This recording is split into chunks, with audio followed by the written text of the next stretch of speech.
Travelling light, are you? Smart. I've got my whole life in these wagons. Look at me, like a fly in molasses. You didn't see it? Something happened up ahead. Blocked off the only road to Arx. Lest you fancy taking a stroll through the death fog. We're proper wrecked. Not unless you can bring back the divine. He'd untwist this pretzel in a heartbeat, no doubt.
Happy travels, eh?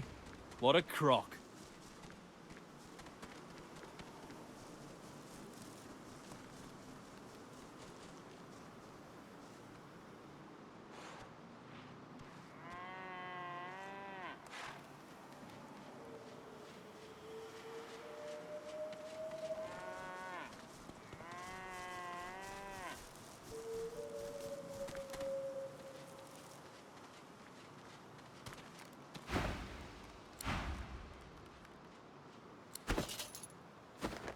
Happy travel, not unless you can.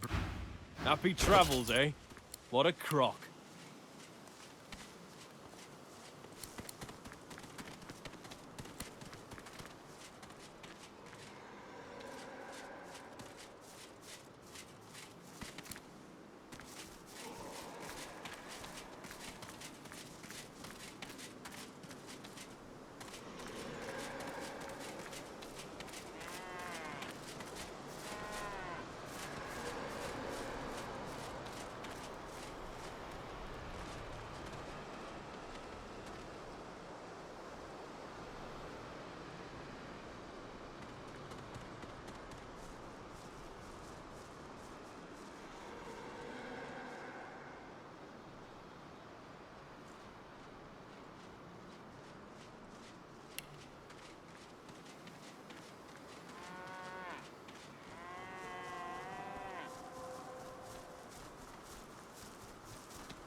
I'm getting paid. Ain't stuck anywhere. Keep your hands off the merchandise or you'll be hearing from me.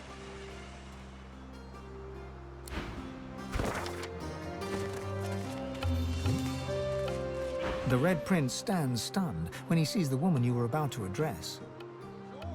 It is she, the woman I've dreamt of since birth, the secret of my soul.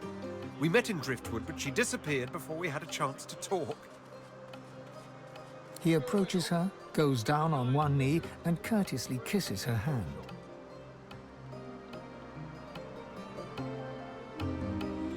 You do not disappoint, my prince. You are every bit the gentleman they said you'd be. How very pleasurable, is it not, to finally meet in the flesh? For it is very much in the flesh that we must meet after all. Become one.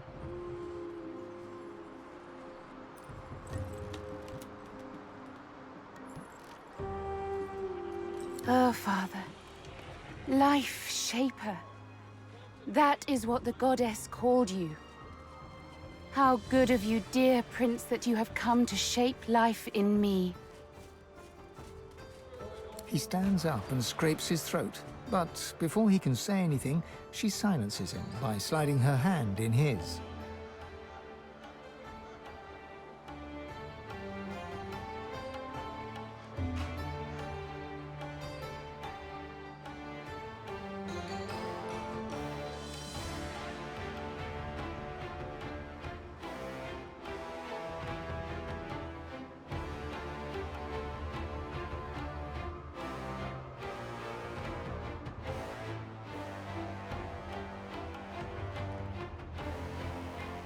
She looks at you for the first time with a look of understated condescension that could rival the Red Prince's own.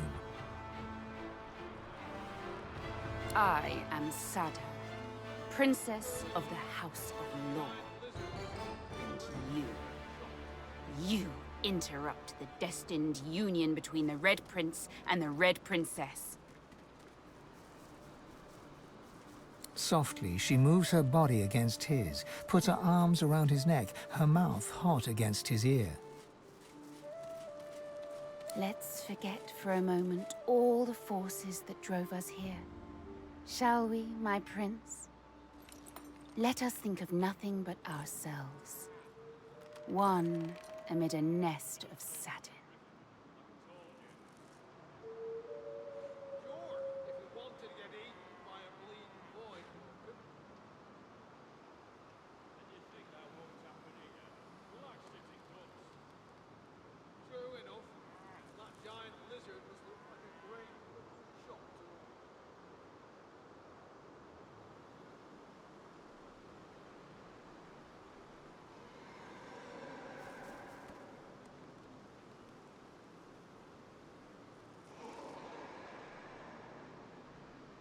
You and I, we know each other like only true lovers do.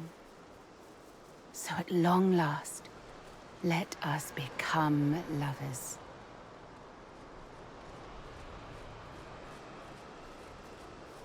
By my empire, yes.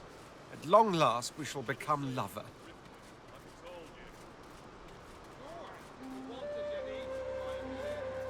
Quite. Why don't you, enjoy a nice stroll? A nice, long stroll, while the lady and I enjoy a more private moment. Sada smiles at him so endearingly, it almost melts your heart. Come, my prince. Let's retire to that satin nest of mine. Follow me. Sada and the Red Prince enter the wagon, close the door behind them. Nothing for it but to wait until they re-emerge.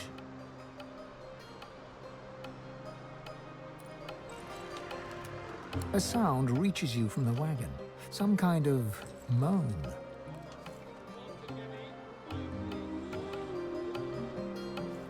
You find a nice spot in the shade and close your eyes. When you wake from your nap, you see Sada and the Red Prince exiting the wagon, hand in hand. As Sada and the Red Prince walk down the wagon steps, you suddenly witness a group of lizards appearing as if out of nowhere. Their commander is a vile-looking lizard, his face the very definition of mischief. Chuckling, he addresses the couple. Well, well, well, look who's coming up for air. Mighty powerful noises I heard coming from that there carriage. Teensy bit jealous I am. Silence. You will bow before us and explain this intrusion, or by the seven I will cut you down where you stand. My, oh my, you didn't tell Loverboy anything, did you, Dollface? Naughty, naughty.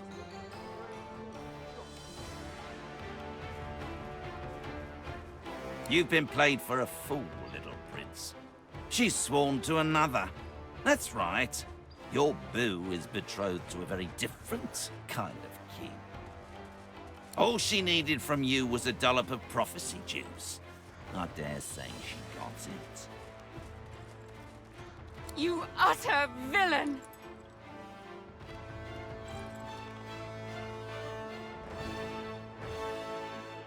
Oh, well spoken.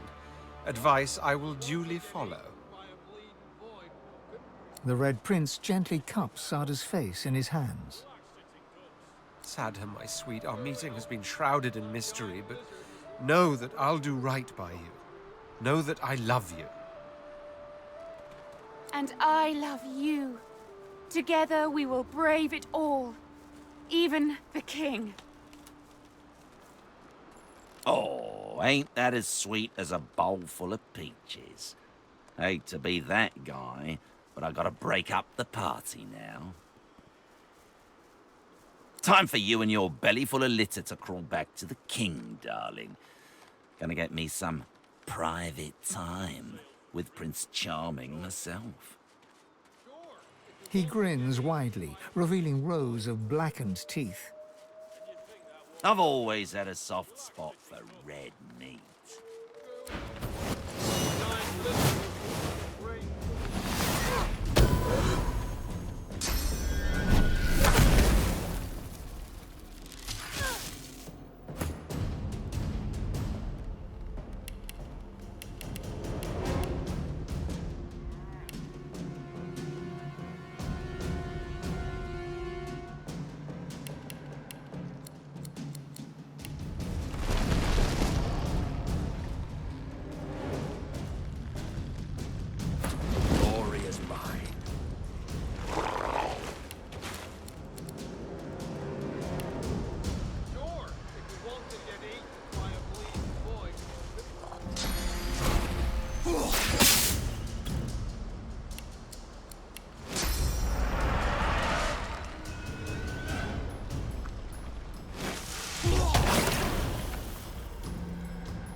have you got?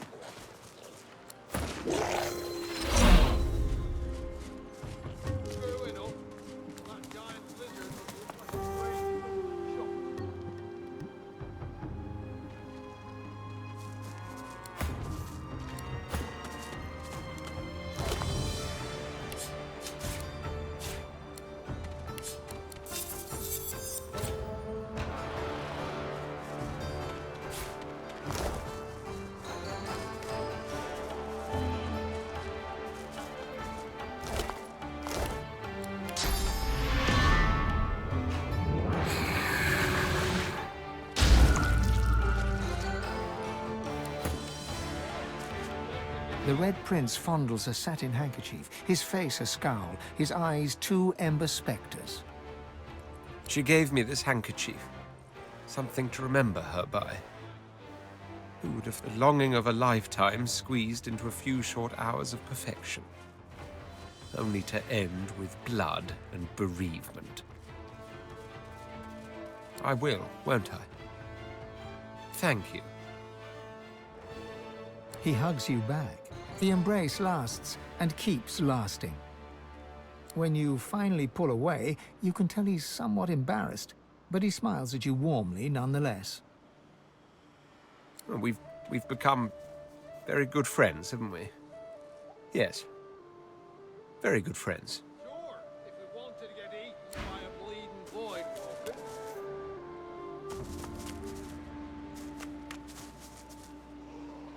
True enough. And that giant lizard must look like a great mucking shock to him.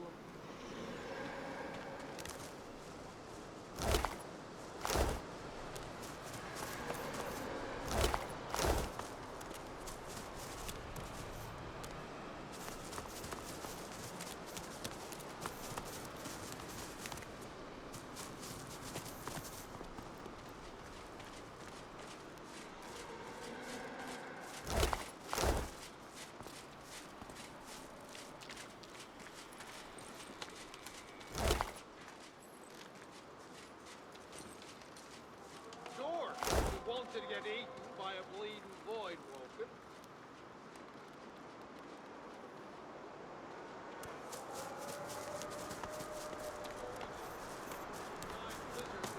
A great fucking shock to him.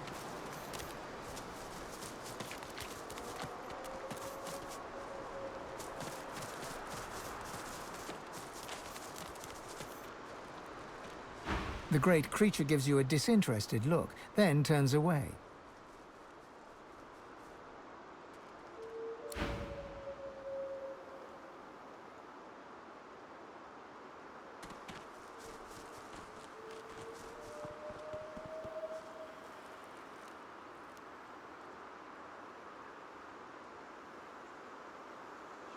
If we wanted to get eaten by a bleeding void walker.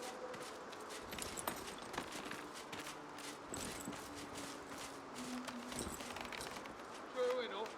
And that giant lizard must look like a great mucking shock to him.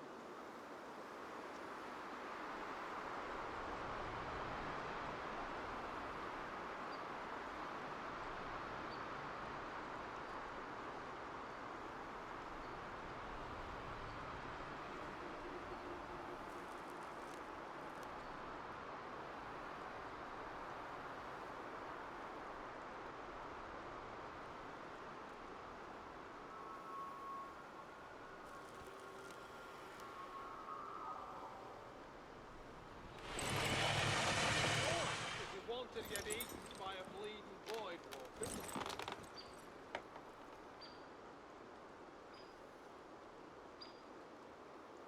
True enough. And that giant lizard must look like a great mucking shock to him.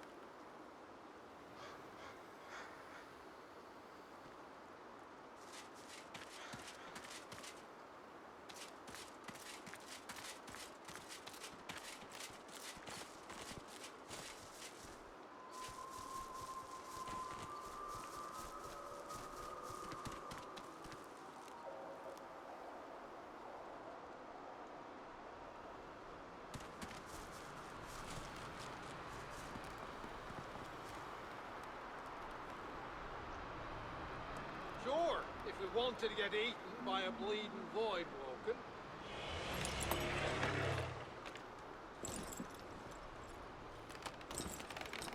True enough.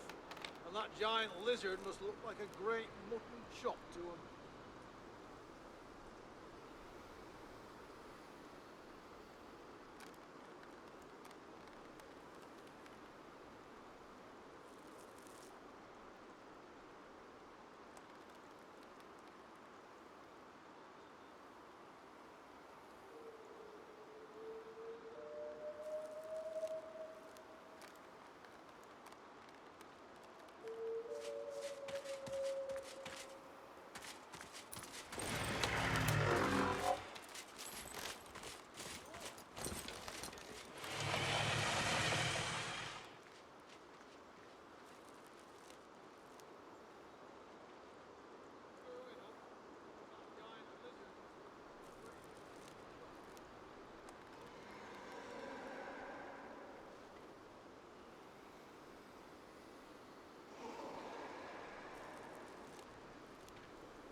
The great creature gives you a By a bleeding void walking.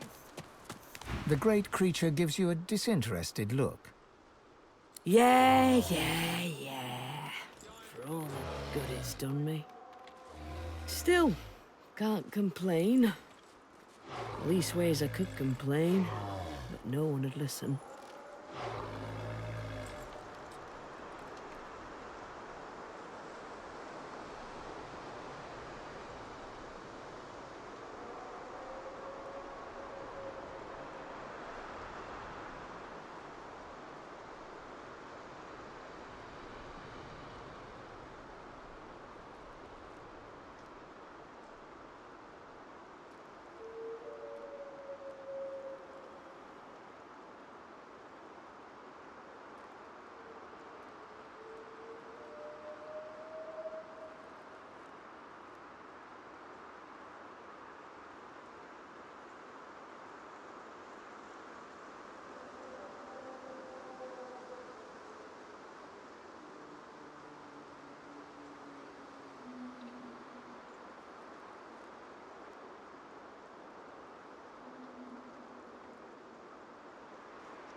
The beast chews thoughtfully.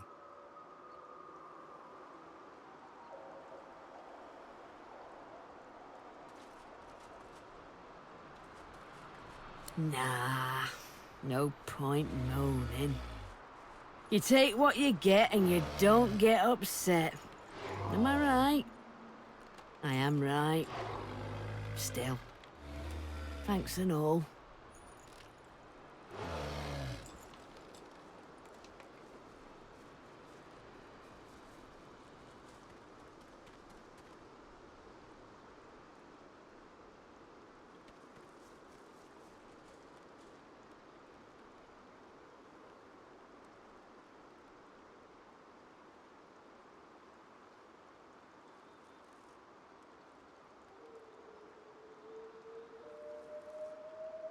It turns away, disinterested once more.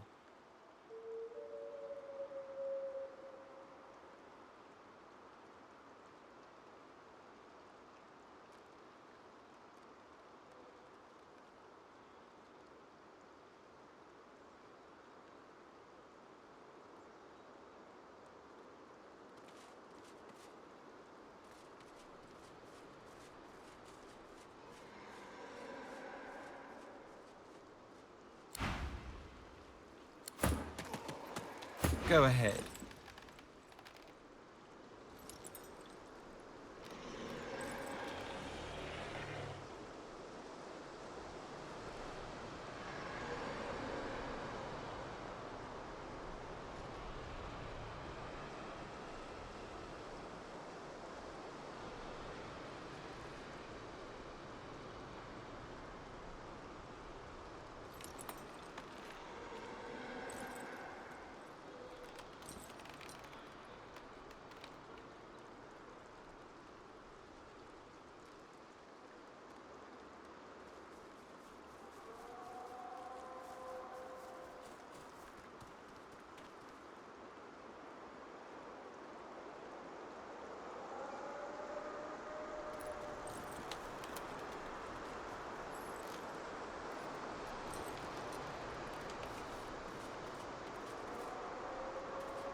His eyes attest to a desperation you've never seen him acknowledge in any way whatsoever before.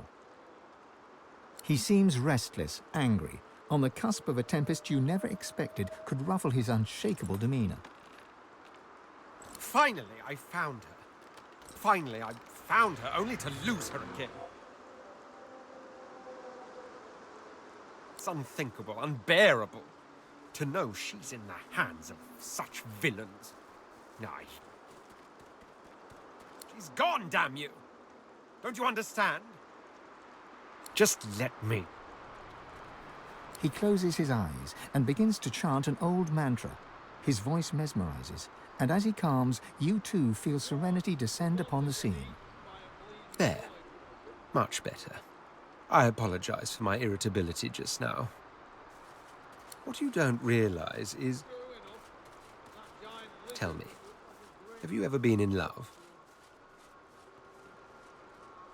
Too many, unfortunately. Suffice to say, I am in love. In such a way that is the very core of my entire existence. My empire and my throne, I must have them back, there's no question about it. Divinity itself, by all means, I crave it. But above all, above any of them, I cherish her.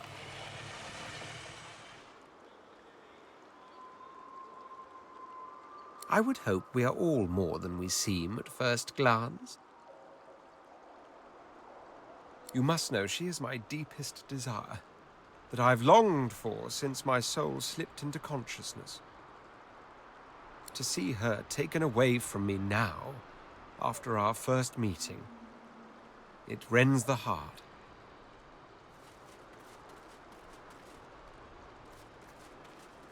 You keep your doubts. I have my dreams. I will scour this world in search of Sadha, and if by mortal means she eludes me, I will take divinity for the purpose. He looks at you sternly, for all the world like a schoolmaster lecturing an errant brat. I think you can quite easily imagine what went on in that wagon. Almost a pity you weren't a witness, actually. For you would have seen the conception of a new world. Not to mention an unparalleled lesson in lovemaking.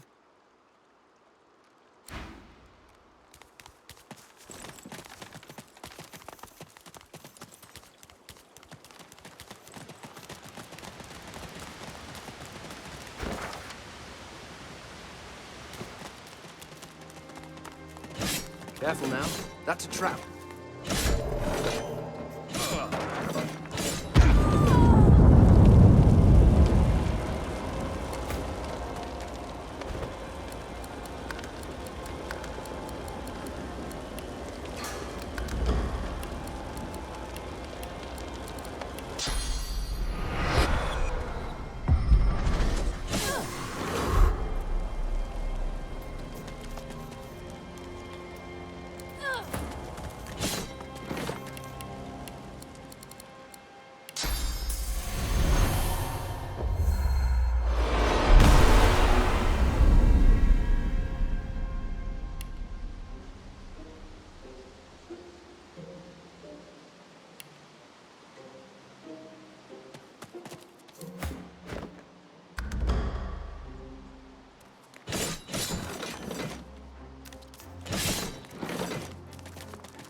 trap.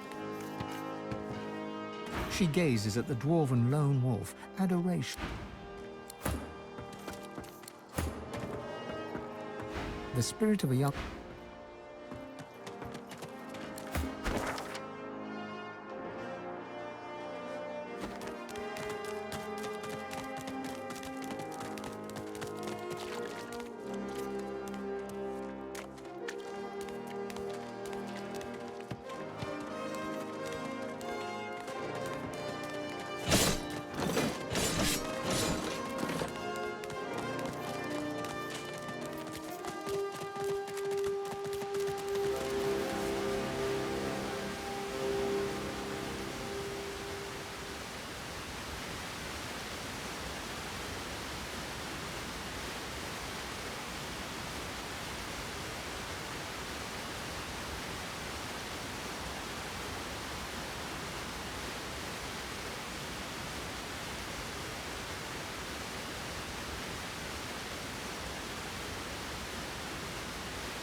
Should have sailed from driftwood, like I told you.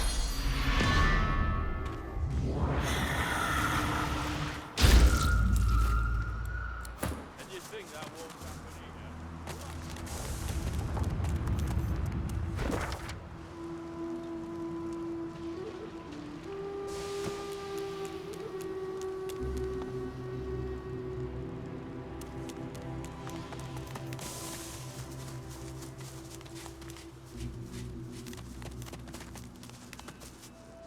Happy travels, eh? Not unless you can bring back the...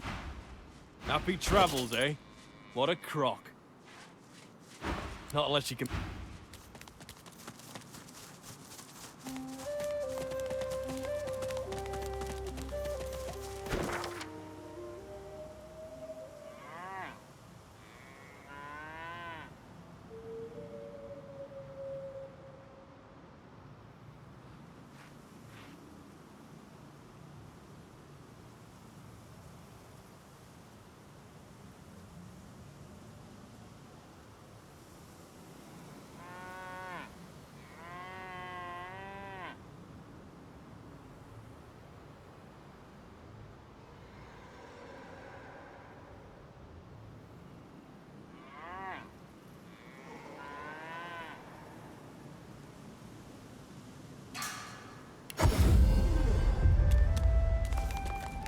Careful!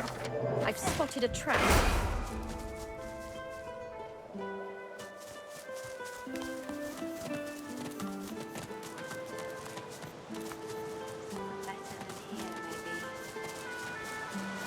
That rainbow's beautiful. The couple notice you approach. The man offers a cheery smile. The woman watches you a little more warily, her arms crossed in front of her.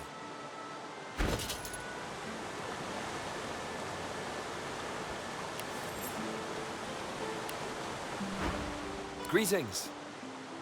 Greetings.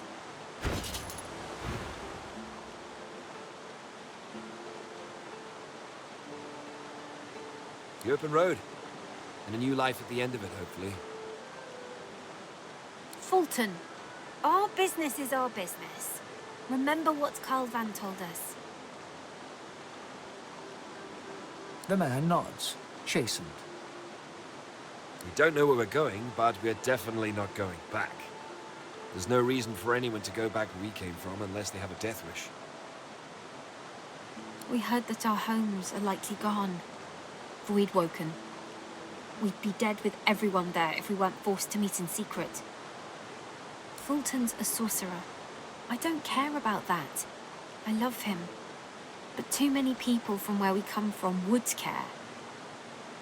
Yeah, they were just stuck in their ways. Afraid of what's being said about people like me. Well, they're all dead now, and they can't stop us being together. The Voidwoken are welcome to this place. We're going to... That rainbow's beautiful.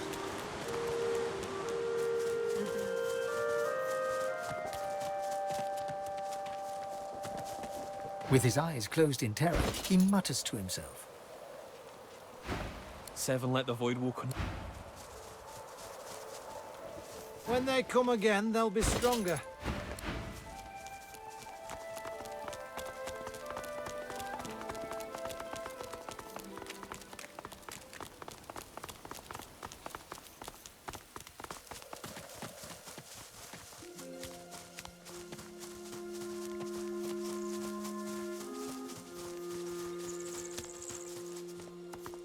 I'll never come anywhere near here again. He cringes and clasps.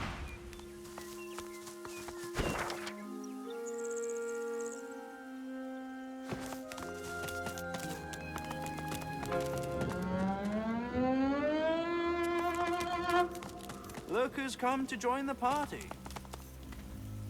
Oh, but you do get around, don't you?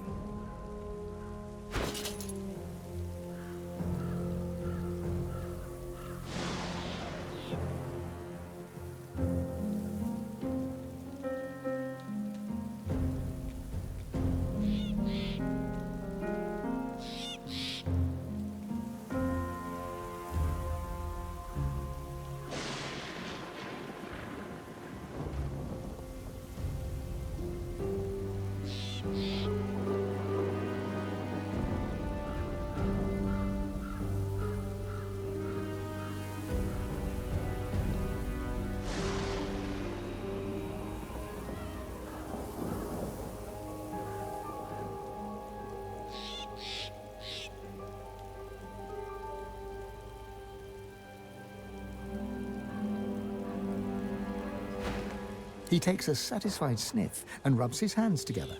His lips stretch into a mischievous smirk. When it comes to graveyards, I'm a kid in a candy shop. All sorts of goodies and gewgaws for the taking. And a bit of rousing conversation. If you know what to dig, that is.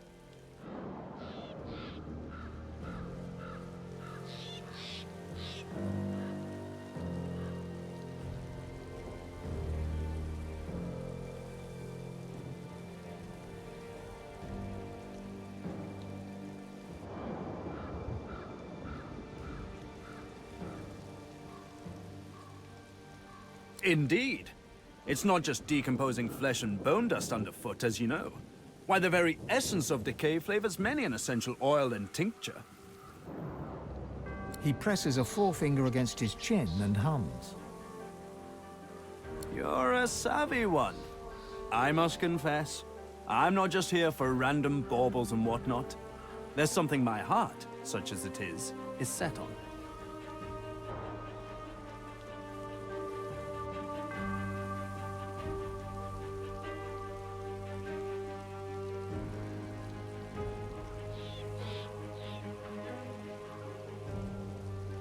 Oh, you wound me, you do.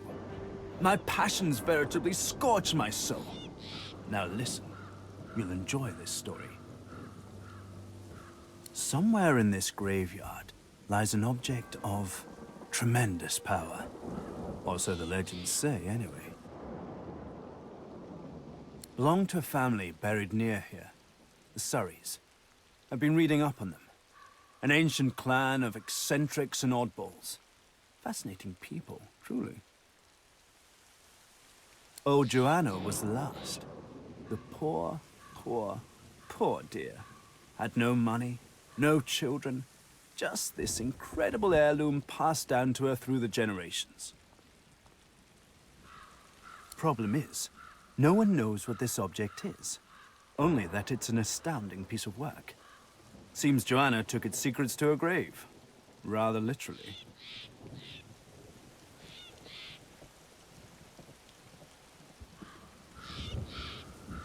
Try as he might, Tarquin cannot hide a small flash of surprise. Where did you hear that precisely? Never mind. The Aeteran is a children's fable, nothing more. Supposedly a wand with an infinite capacity for source. Pure nonsense, I assure you.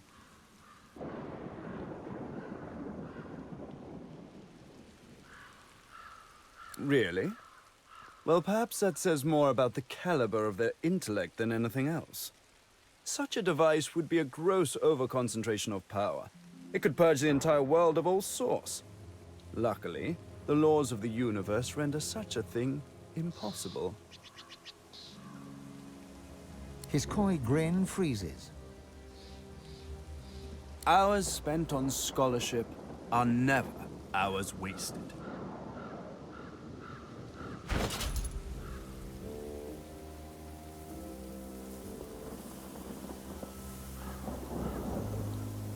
Tarquin sighs, and his lips unfreeze. For a moment, he looks almost modest. It pains me to say, but you've talents in the adventuring department that I do not. This heirloom could prove valuable for both of us.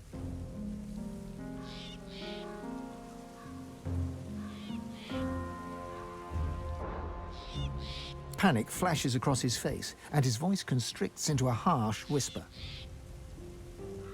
You need to understand something. A cataclysm is coming. Either you help me help you to stop it, or we stand idle while the shadows engulf us. His voice calms, his face relaxes. Let's make this easy.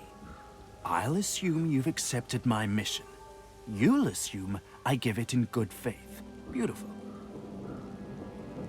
The Surrey tomb must be somewhere nearby. And whatever that object is in there, I bet it's impressive. I do wish I could wander inside. It would be nice to look up some old friends. See if they're in good spirits.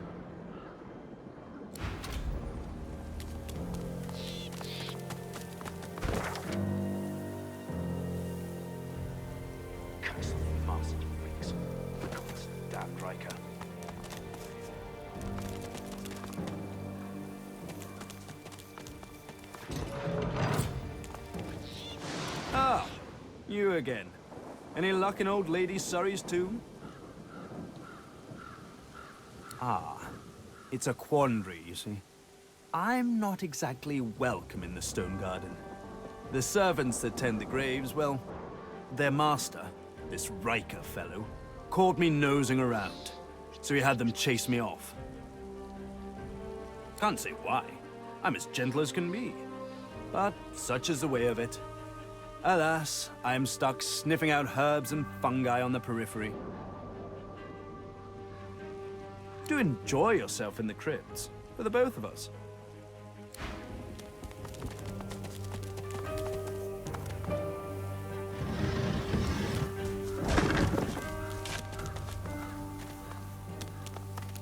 This creature is as blank as a silent monk.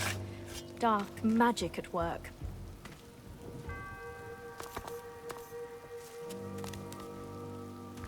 The masked creature is mute, save the occasional moan.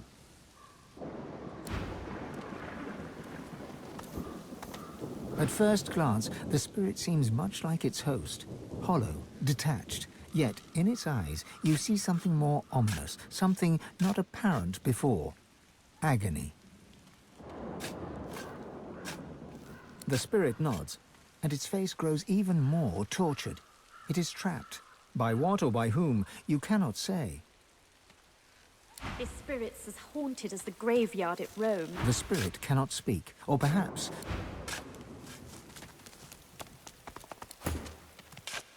Locked.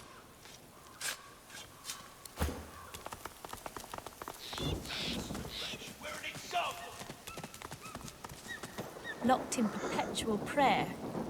Keep trying, my friend.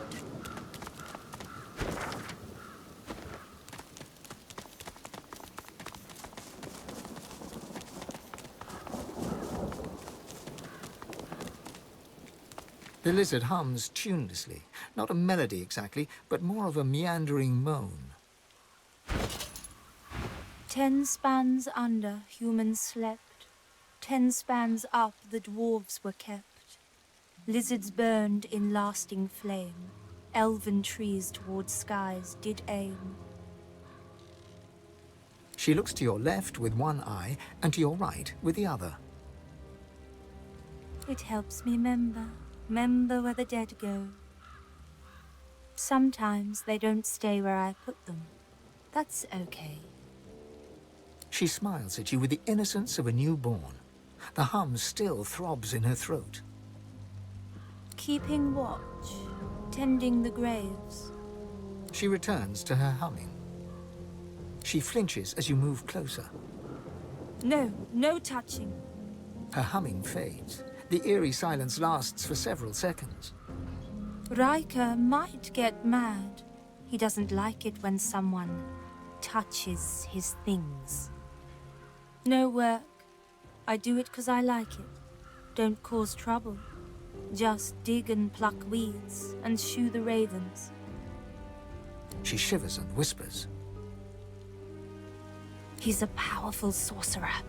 Lives here in the garden. Can take the you from you. No brain, just body. My mind isn't big, but it's still mine. She points at her head. The servants, they got nothing up there. Riker has it all now. They need to be freed. Only way, kill Riker. The servants, so lost, chained by Sorcerer Riker, but they can still go home to the hall. Set them free. The ensuing silence lasts for several seconds, until she picks up the melody once again and turns away.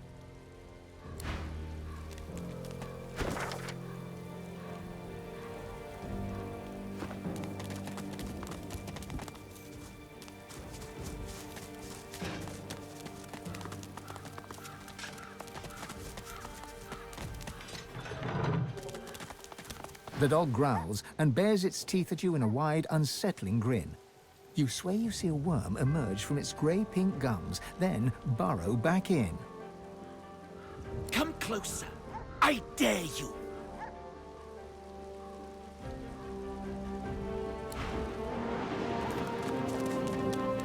Slobber drips from the dog. Come closer. I dare you. He sniffs. He snarls. I am death. There's no defying me.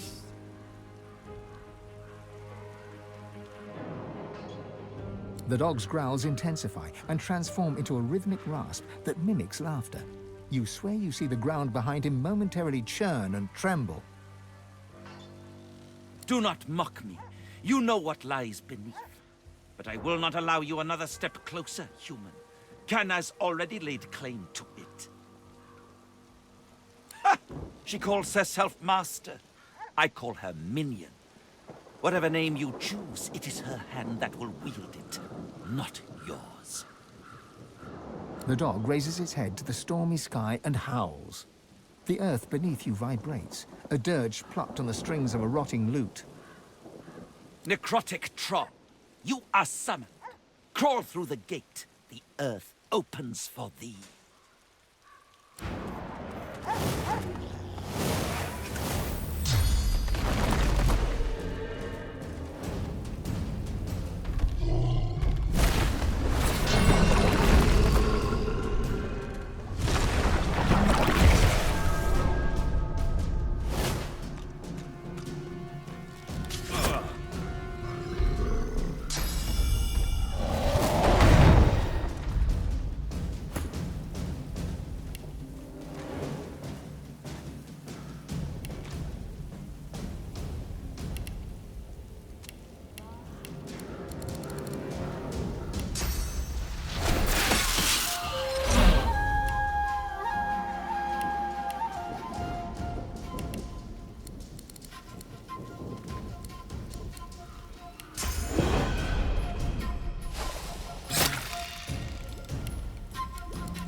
The dog spirit rolls his head around, gawking at the ground and sky as if he's never seen them before, then locks his eyes on yours. He snarls, unconvincingly.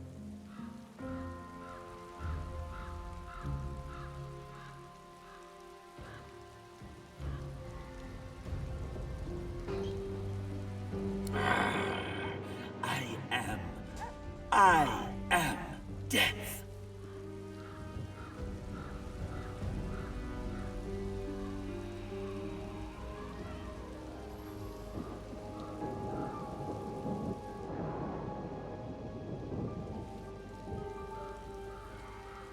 Anathema! It will be ours. The masses will tremble. Our enemies will bow before the demon blade. Yes, the masses tremble at the Necrohound's might. We will retrieve Anathema. Our enemies will bow before the demon blade.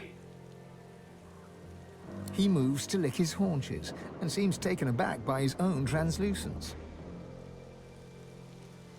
Once a demon, now a weapon. We heard its call and slayed our allies in its name. It is near. With it, we will slay living and undead alike. There will be no mercy. The canine spirit lifts his head to howl, but can barely manage a whimper. He tucks his tail between his legs, shocked at his own impotence.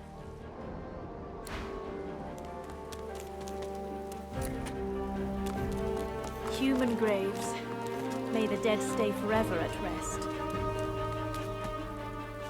Nice statue, as statues go.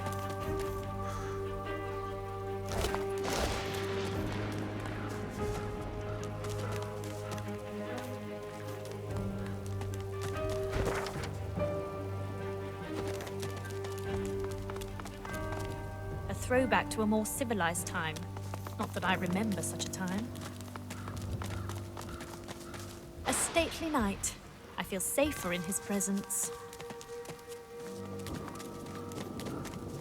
If she weren't blindfolded, I might think she's keeping an eye on me. It's hard not to feel some pride in reptilian engineering. I watched an elf spend hours trying to force his way into a lizard's chest. Eventually, he threw it into the flames. But still it sits there, indestructible. He did not leave empty-handed, unfortunately. I pity the poor salamander that he dragged back to his ghastly home.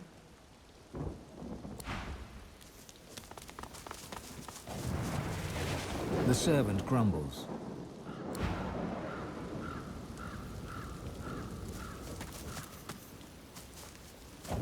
The spirit does not talk to you, though the pain in its eyes is all too apparent. A cremation pyre. From fire to ash, from ember to flame. Here lies old man Malik. No dancing on this grave.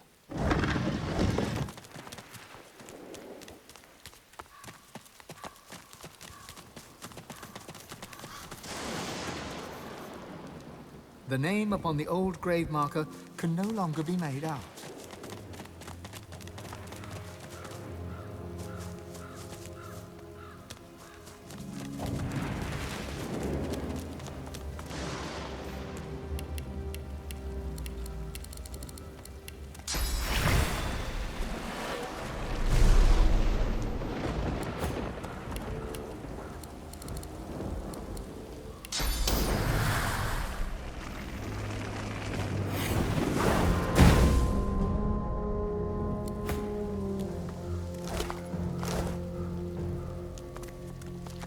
The spirit cannot speak, or perhaps chooses not to.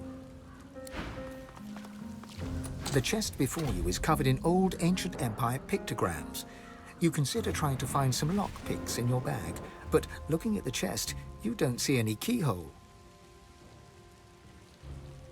You hear a deep rumbling from inside the chest, and a voice emerges. It hisses and clicks, but doesn't make any sense.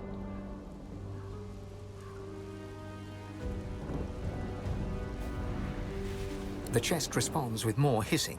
It's a language, but you don't understand it.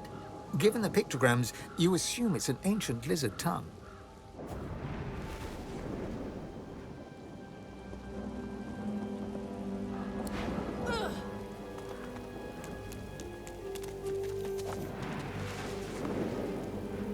This spirit, it beckons to me. A lone witness to the carnage that must have happened here. I must speak with it. There is an urgency in its bearing that cannot be denied. The Red Prince addresses the lizard spirit. He turns out to be a dreamer, long dead, who speaks archaically and sings in a truly ancient tongue. Rav Mudon, Anan Eket, Vietinbank. Like a lullaby, the melody lulls them both to sleep until, with a start, the Red Prince wakes once more. My word. Even I, not in my wildest, most demon-lusting dreams, could have guessed a destiny such as this. A tale too preposterous to be believed, and yet so ultimately, so undeniably true once told. The race of lizards, all of us, we were dragons once. Great red dragons.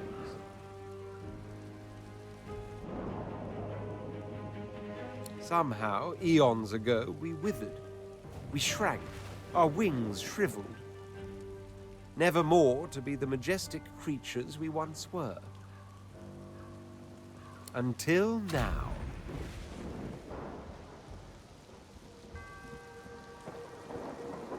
I am to be the father of dragons, and she, the Red Princess, is to be the mother. But of course, she is the mother already now that we have lain together. I must find her. I must know she and my children will be safe.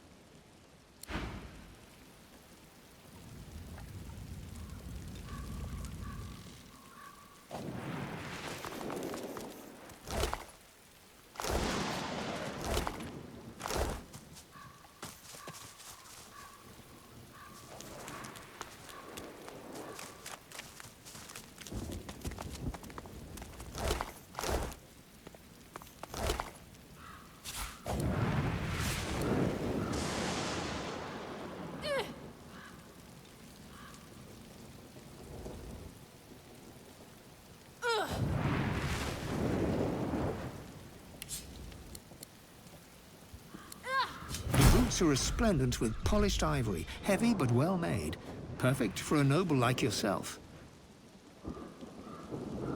The air around you glows with sudden heat. Specks of ash fall from the sky, summoning a fractured memory. Dig, work, deeper. By the Empress's order, you have to go deeper.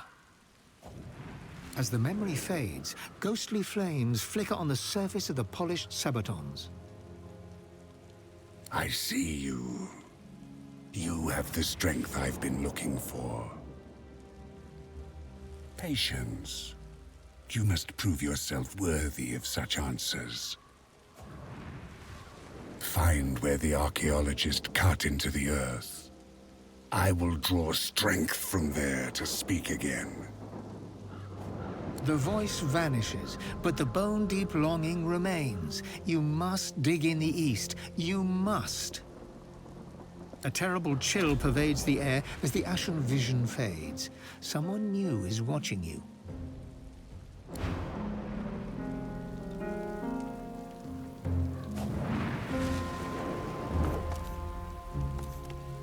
The spirit of a dwarf frowns at you, suspicion drawing the lines of his face deep.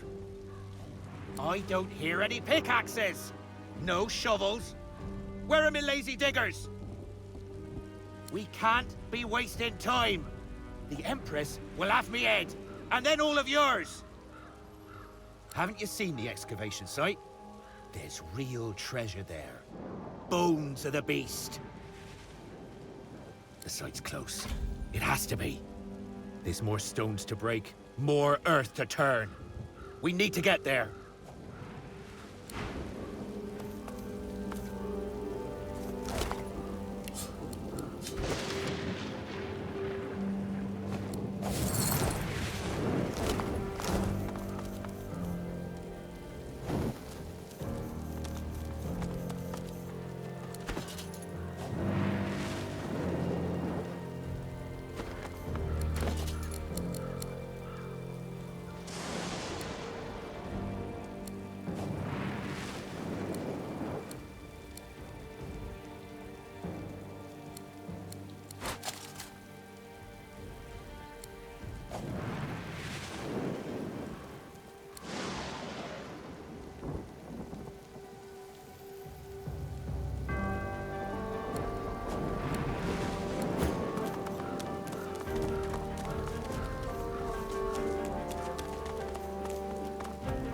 The chest before you is covered in old ancient... You hear a deep rumbling from inside the chest, and a voice emerges.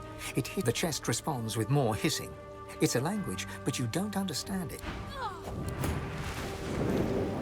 The chest before you is covered... You hear a deep rumble. This chest recognizes Consul Zara as master.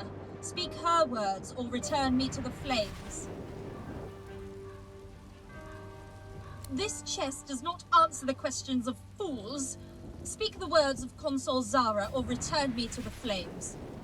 The words of Consul Zara are not inane babbling. Speak them or be silent.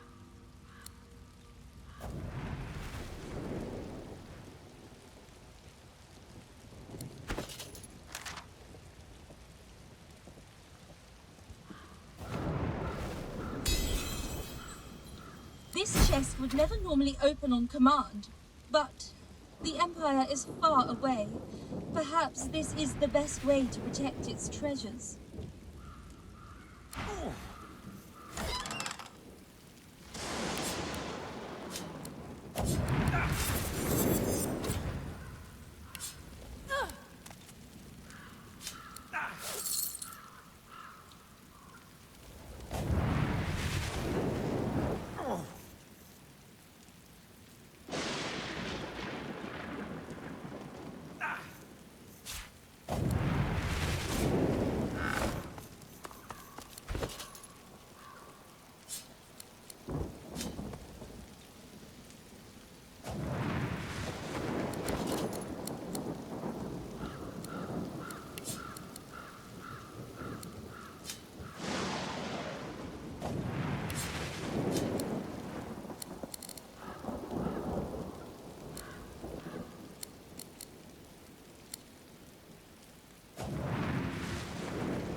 Elven ancestor tree.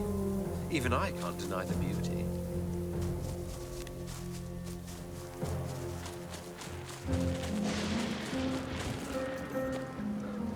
The spirit ignores your presence, busy as it is resisting the pull of another, the ancestor tree, trying to take its source.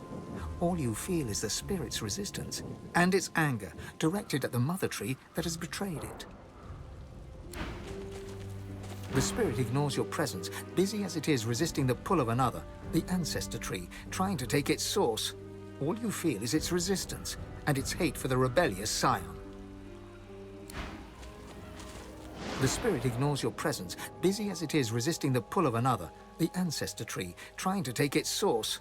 All you feel is its resistance, and its hate for...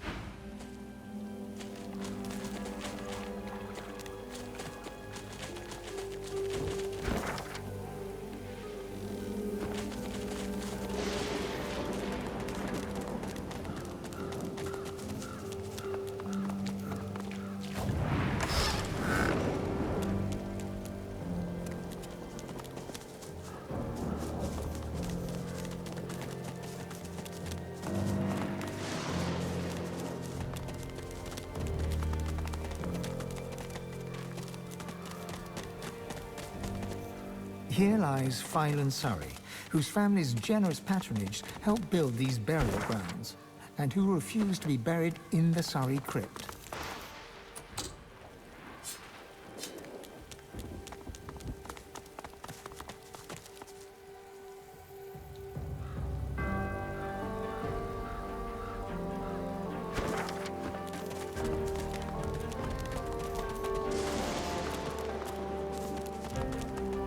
Come on, mistress. Hear me. Heed me. You've always had a glint in your eye for old Zimski. Don't abandon me now. Zimski mutters to himself as he traces sigils in the dirt. He spies you, and a shrewd look brightens his eyes. He stretches out a hand, showing you a solitary coin on his palm. Heads or tails? Suit yourself. Must be nice to be born with Lady Luck's golden spoon in your mouth. Enjoy it while you can. All my life I served her, and see how it ends? In the dirt, just the same as everybody else. Turning from you, he crouches back to the dirt. He resumes tracing esoteric sigils, his fingertips swirling through the graveyard clay. Signs to call her. Oh, Lady Luck always came when I called. For 30 years we roamed Rivellon together. She was my faithful mistress, from card game to wager to grift. She was the life of me. Yet she once no dead man. Now I cannot influence even a coin toss. But you breathe. I'll wager you've more use for my gifts than I do. Here, tell me what you truly value. If my lady sees fit, I'll give you what I truly value in return. Good enough? He smiles a foxy smile as he stabs claw-like fingers at your chest. He begins to trace sigils on your flesh. Though you cannot feel his fingers upon your skin, something inside you shifts. You feel a coldness, and a sick longing seeps into your heart. He croons incantations as he works, and his voice is like the throwing of 1,000 dice inside your brain. Your body is suddenly filled with lust for coin and craving for more. Ah, now you feel her touch. Now Lady Luck sings in your blood as she once did in mine. And now I feel nothing. The spirit does not talk to you, though the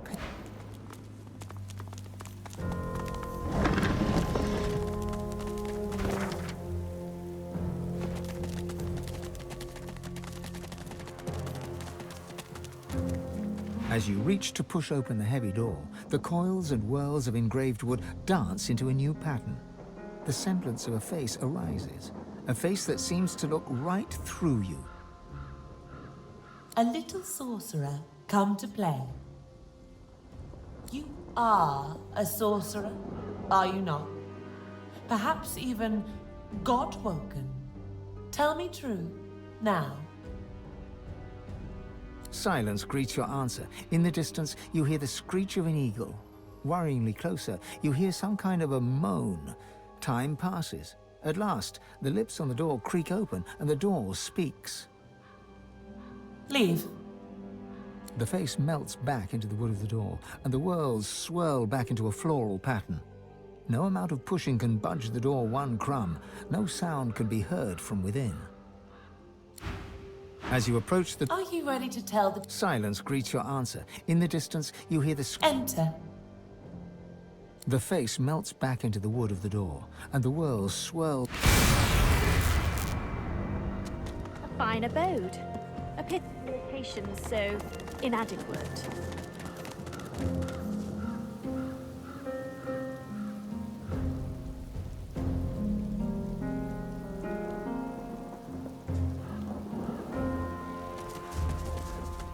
Here lies Blodwyn Rince. Rest well, sweet mother and wife. May those whose love to her was given reunite within the hall.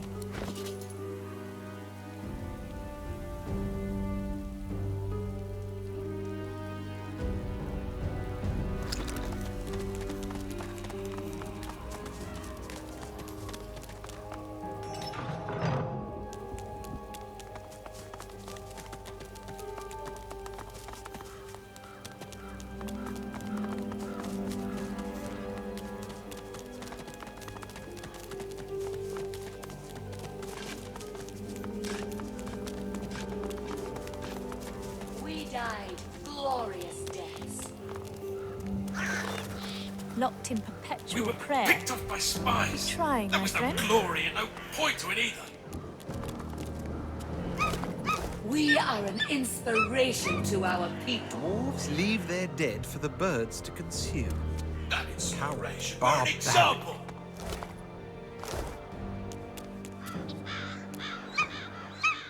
You watch yourself. There's a voice whispering promises to the dead around here.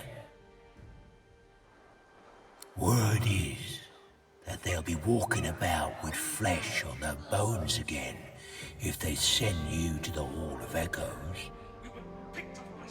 You're God-woken, ain't you?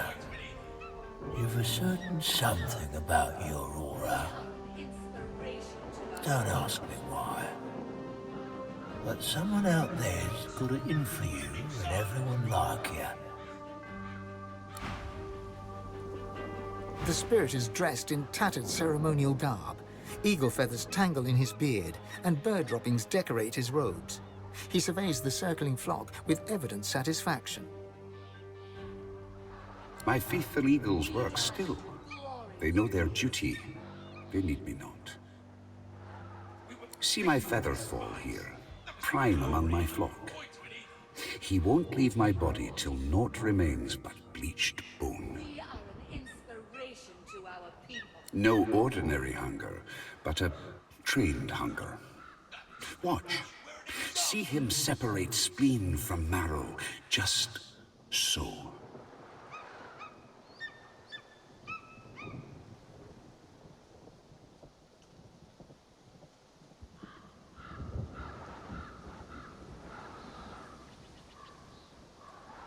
Hurts. My dear girl, no. All I feel is pride.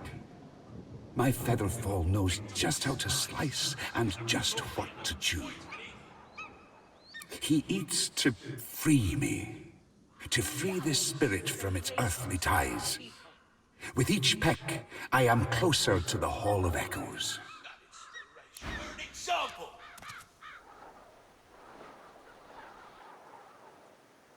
Two dwarven spirits at loggerheads. In a flash, you are both of them, brother and sister. Your feminine side is a rebel, rising up against the tyrannical queen. Your masculine side is a royalist, loyal to the monarch he loves. As the brother, you rescue your sister from the pikes of the royal guard. Together, you flee across the sea to the melting pot of Driftwood and Reaper's Coast. But in Driftwood, you visit the lizard. You are the sister, and you know that something is wrong. You climb the stairs to rescue your brother, and find him fighting for his life against the dwarves who would rob him. Both of you die. But your killers do right by their fellow dwarves, and bring you here to lay you to rest. As spirits, you fight for eternity, one convinced that the queen is a tyrant, the other that your treason was wrong.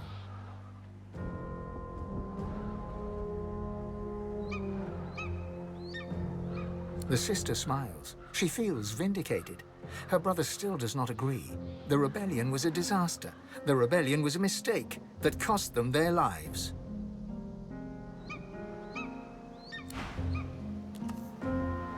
Watching the birds pick your body clean is almost soothing. At least you know you're doing some good for a creature. And it means that elf ain't getting his claws on my corpse. We died glorious. Not mine specifically, but he creeps from grave to sepulchre, taking what he wants, whatever he wants. A grim expression passes across her face as she looks out over the graveyard. We are an inspiration to our people. The dead don't rest easy in this garden. Not by half. He lives in the big house by the gate. I ain't about to wander up and ask for a name, mind you. The less I see of him, the happier I'll rest.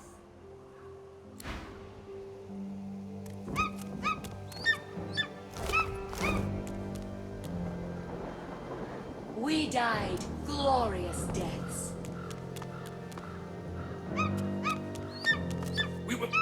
The eagle glowers at you balefully, with eyes like shiny little buttons. One manicured and beribboned claw shoots forth to claim the stringy offal before him. Stretching his neck forward, he peers closely at you. Pretty eyes. Eyes that see far. The eagle's own eyes glitter with avarice.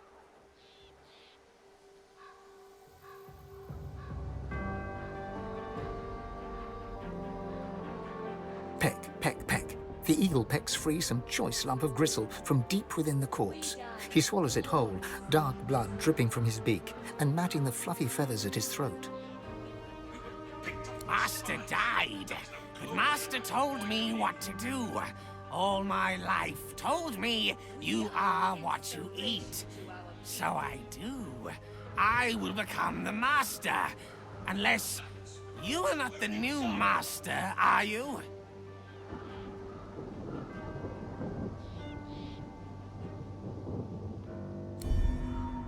Think me an owl? A wren?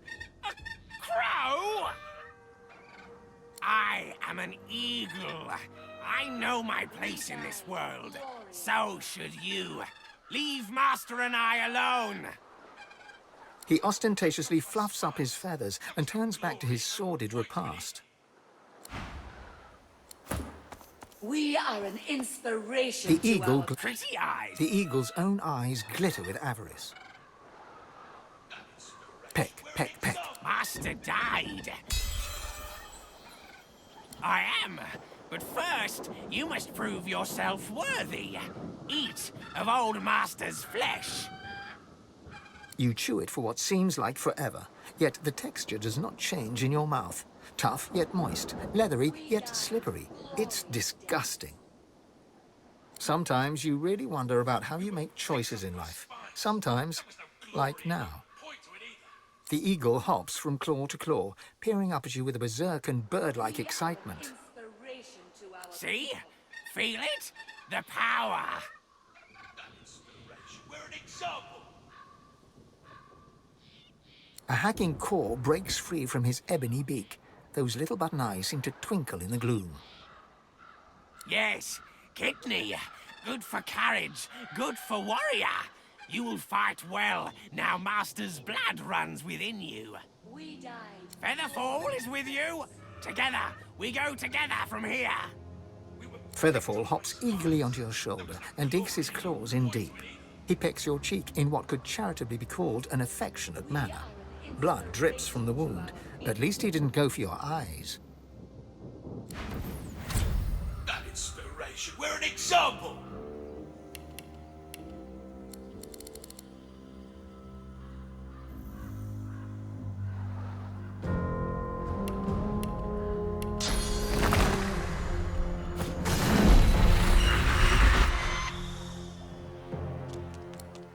We died glorious deaths. We were picked off by spies. There was no glory and no point to it either. We are an... We're an example.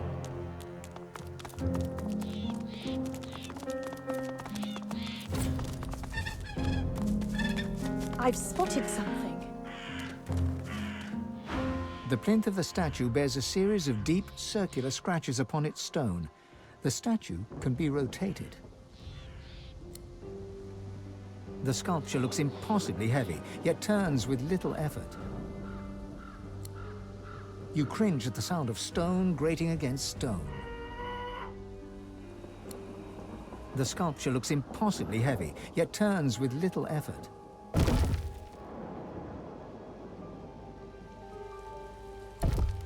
You cringe at the sound of stone grating against stone.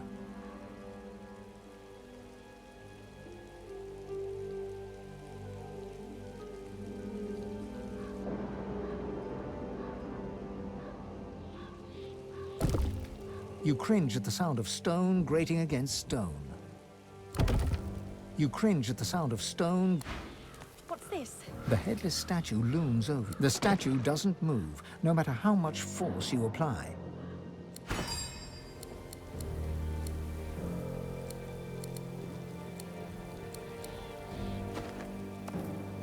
The plinth of the... You cringe. The statue... You cringe. The The sculpture. You cringe at the sound of...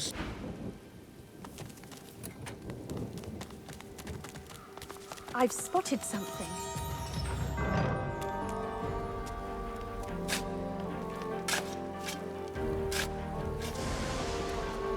These are lizard remains, but in the human section of the graveyard. A something's amiss. You there! Help me, please!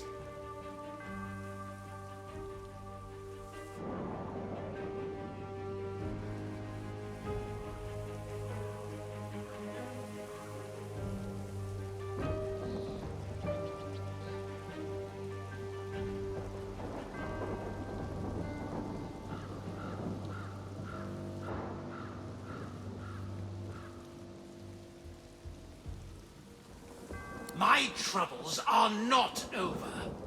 I've been interred in the wrong part of the damn cemetery, with no care given to lizard burial customs. The spirit falls silent for a moment to compose himself. The eternal fire burns in the lizard quarter of the cemetery. I beg you, cast my remains into the fire. Set my spirit free. I will never know peace otherwise.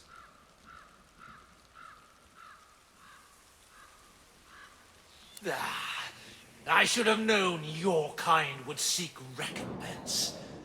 Very well. Do as I ask, and you will be rewarded.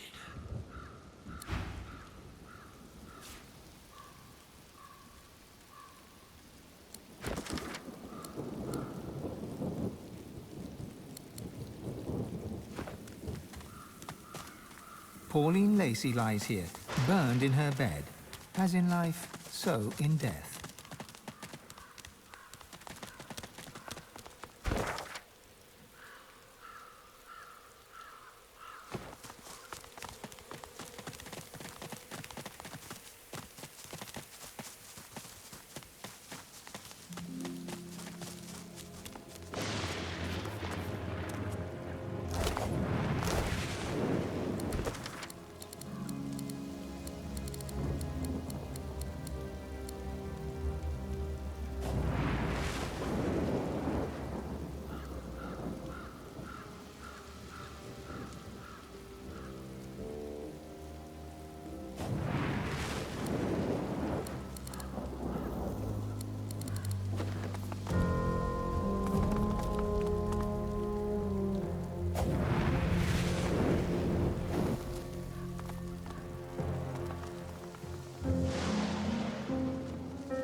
This part is gated off from the rest. Whoever is buried here must have been important. Here rests the elven hero Halla. He served Lucian the Divine with great vigor and defended the farmers who feed Reaper's Coast against pitiless bandits. The implements of his heroism shall rest at the site of his victory.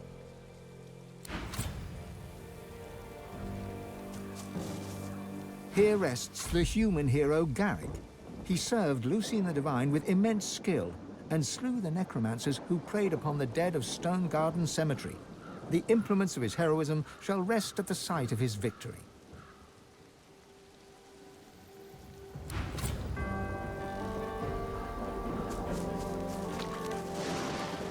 Here rests the lizard hero Vidia. She served Lucian the Divine with great dignity and vanquished the strange beasts that arose from the primordial caverns of Reaper's Coast. The implements of her heroism shall rest at the site of her victory.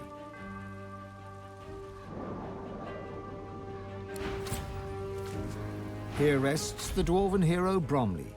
She served Lucian the Divine with honor and cast out the demons that plagued the great woodlands. The implements of her heroism shall rest at the site of her victory. Suddenly, the earth churns and buckles upwards in several places. Some things are trying to rise to the surface. Godwoken! You must fall! The God King demands it! You must fall, so that we may rise! Let your blood quench our roots, so we may grow. The covenant shall be fulfilled.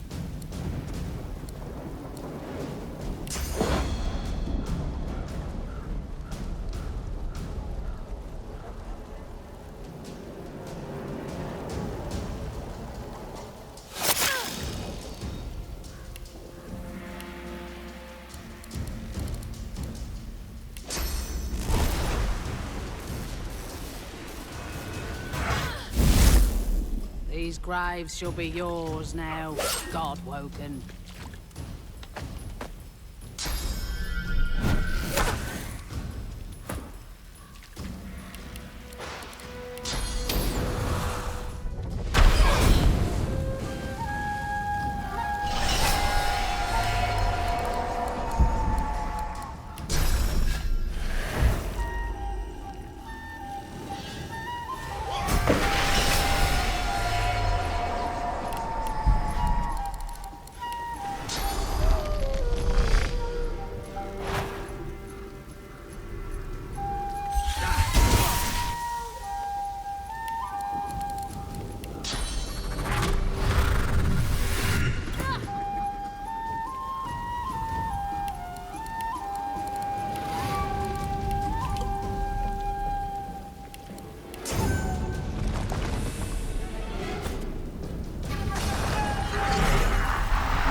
Show yourself.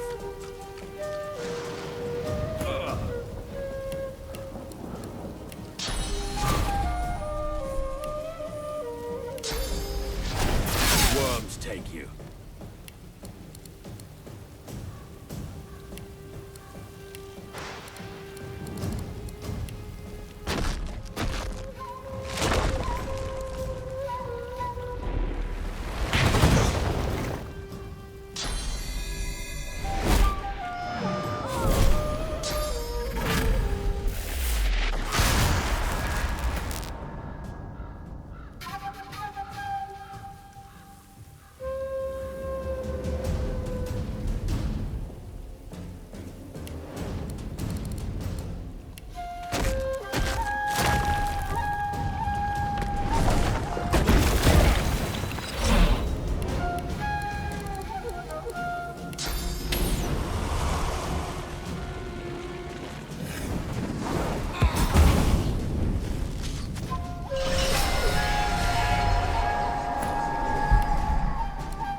There is no death for the royal.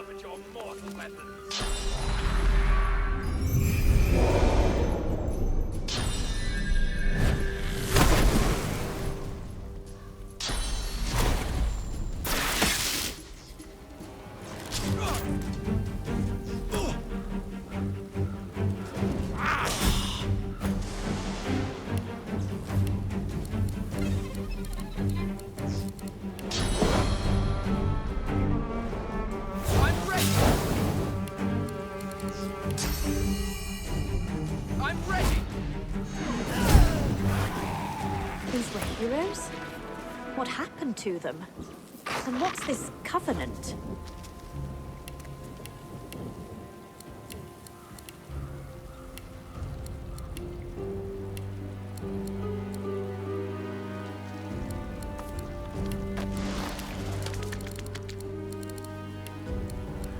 Let's see what spirits haunt this garden.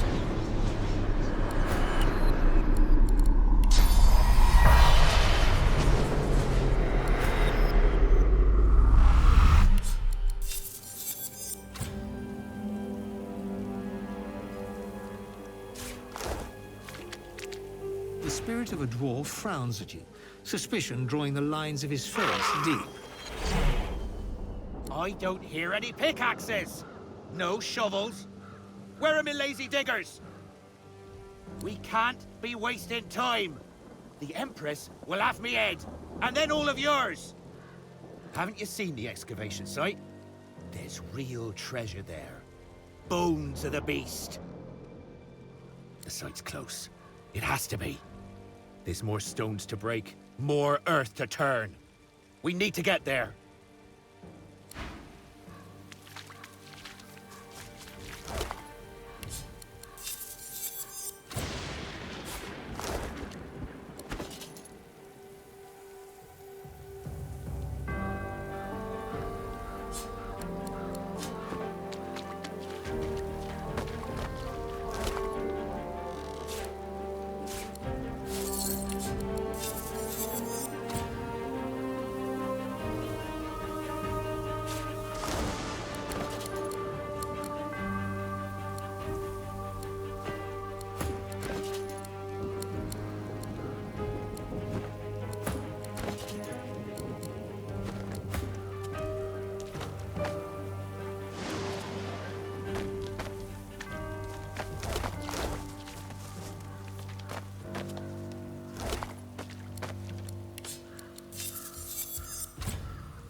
Here resteth Edmund Vannelik, gallant soldier, nearly a hero.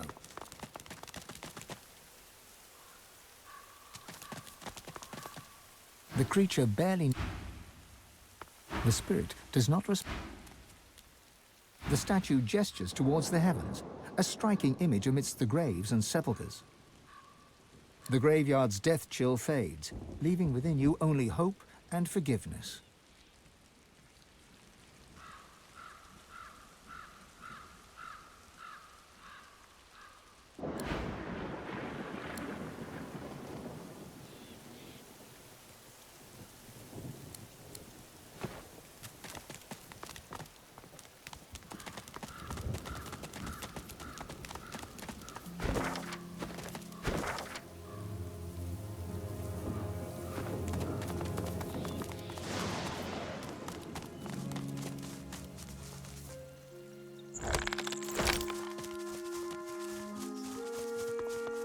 I've spotted something.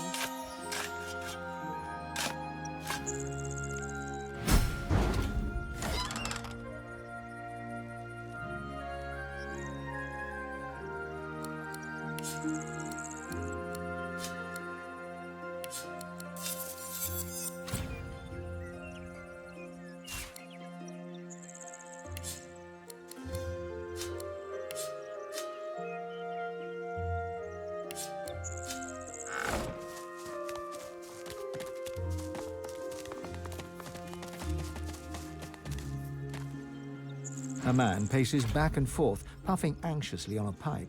His face is creased with tiredness. The faint coppery hue of dried blood stains his hands. He sees you. If you're looking for healing or the like, then you'd best look elsewhere. My plate is full for now.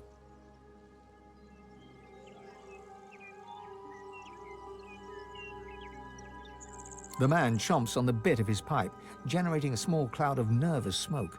Finally, he plucks it from his mouth and clears his throat. I came by a new patient, a young woman, very troubled. I'll do what I can for her, but I'll need to concentrate. And that means...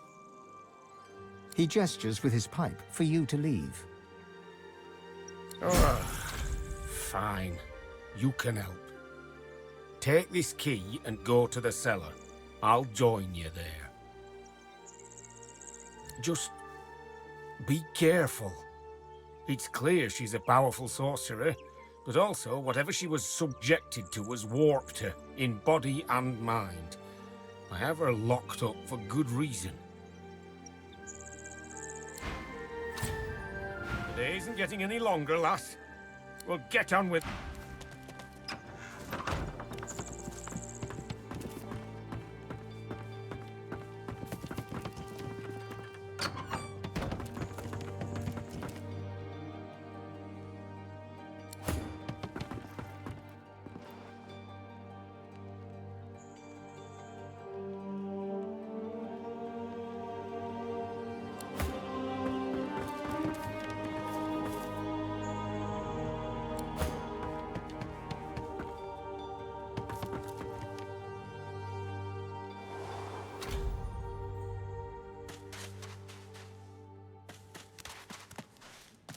Why would someone do this to another person?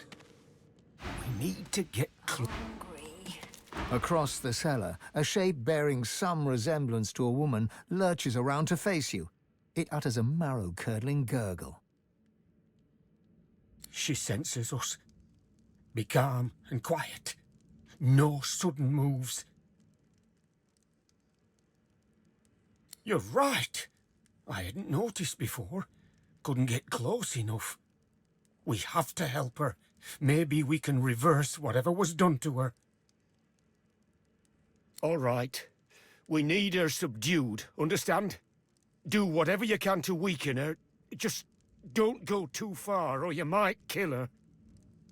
Another gurgle, sharper, angrier. Then the sound of rapid footfalls rushing towards you.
The spirit of a young woman stares down at the remains of her own warped form, aghast.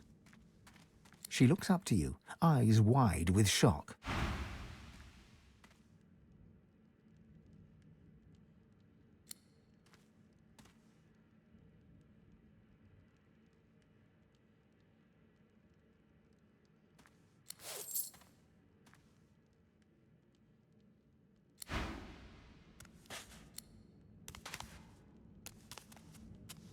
Poor thing. Dead before her life really started. God's have... He fishes out his pipe and tries to spark it alight with some flint. His trembling hands make it difficult work. He shoved. To hell with the gods. I'm going to see what I can learn from this poor girl before I give her a proper burial. Maybe it'll help me save the next one. Well... He rolls up his sleeves and produces a surgeon's knife. Only one way to find out. Leave me be now. I have work to do. I'm sorry. We failed you.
Never was good at knowing when to fold. You re-examine. The bones look properly intact. The belt may be...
Within the stone garden's walls, peace be thy immortal fortune, relieved of toil, free of indignity, until thou art called to serve.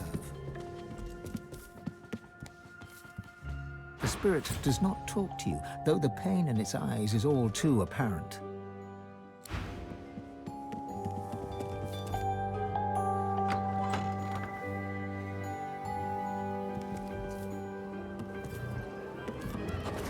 The servant grumbled. The spirit does not talk to you. As you approach, the salamander turns its head away, twisting its snout into the air. It refuses to even look in your direction.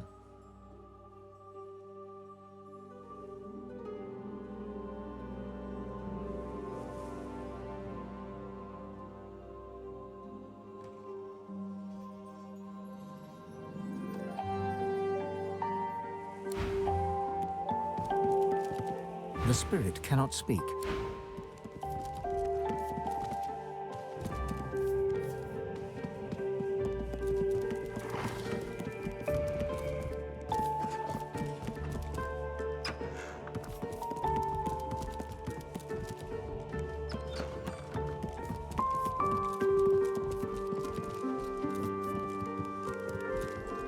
A spirit sits behind the grand piano, her hands moving to and fro along the ivory keys.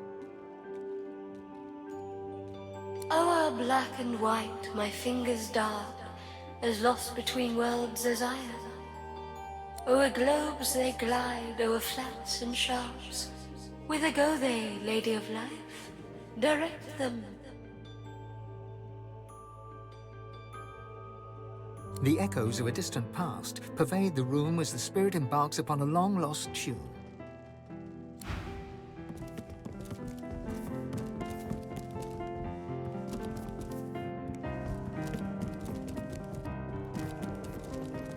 The spirit does not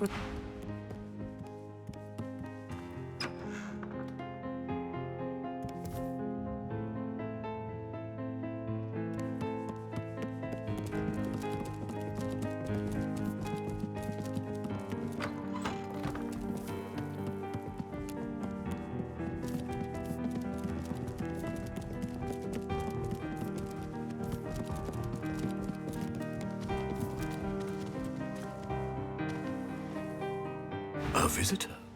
Such a rare and exquisite pleasure.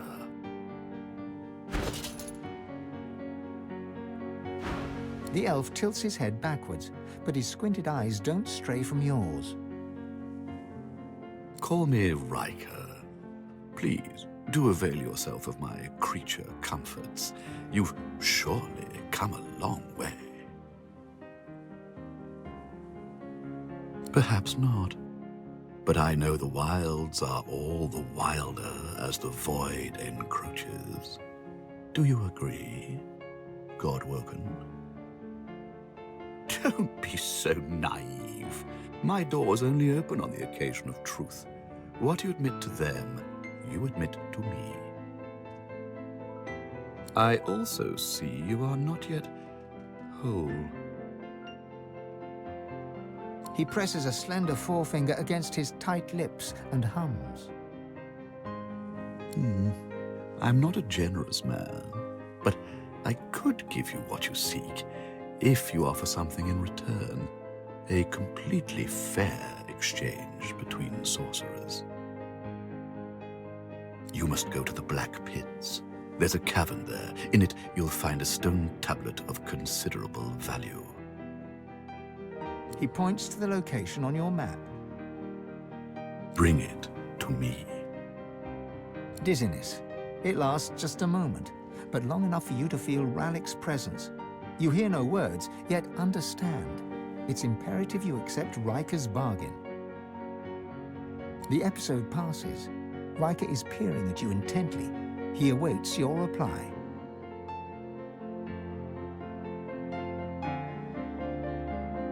It's a miracle of the ancients.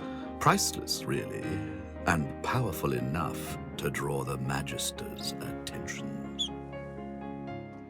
I won't bore you with further detail. Suffice it to say, it is safer in my hands than in theirs.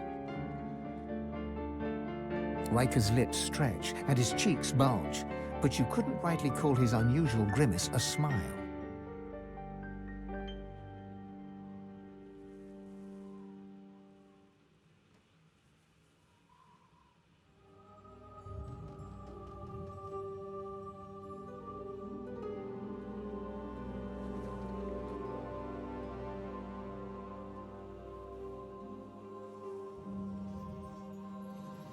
I'm a man of taste, as you no doubt see.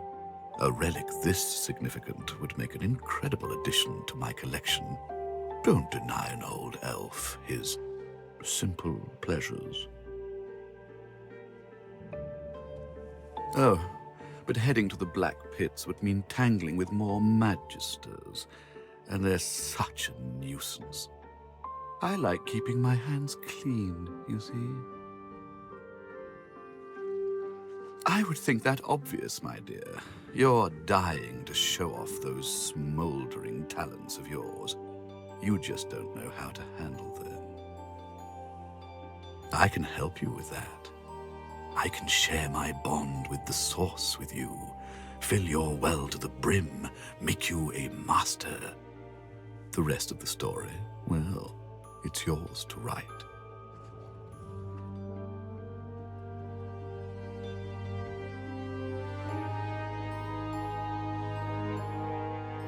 A promise you'd best fulfill.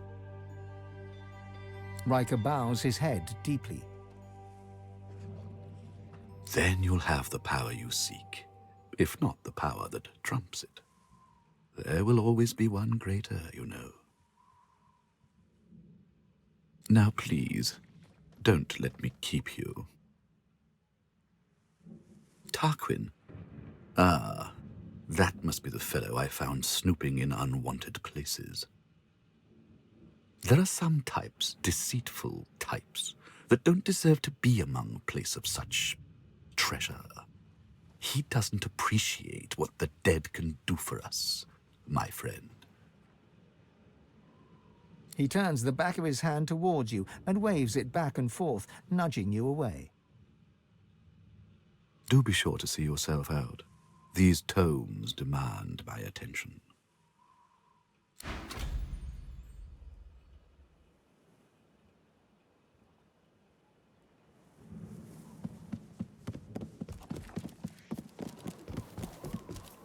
Death prowls above.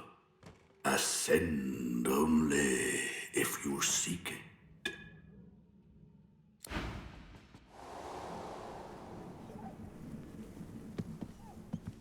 The spirit gives you a tortured glance.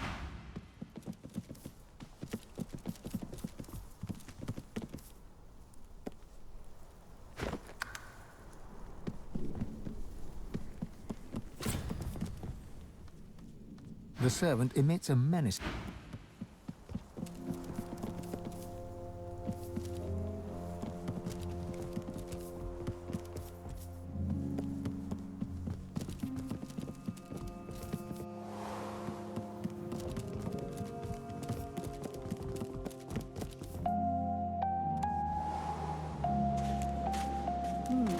I hear something scurrying around.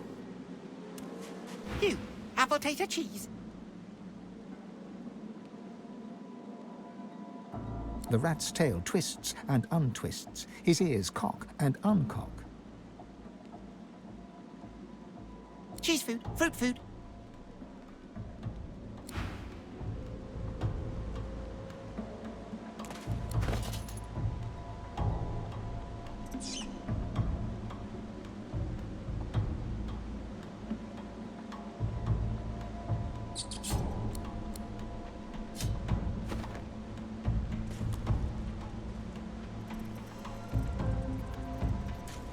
No time, need food.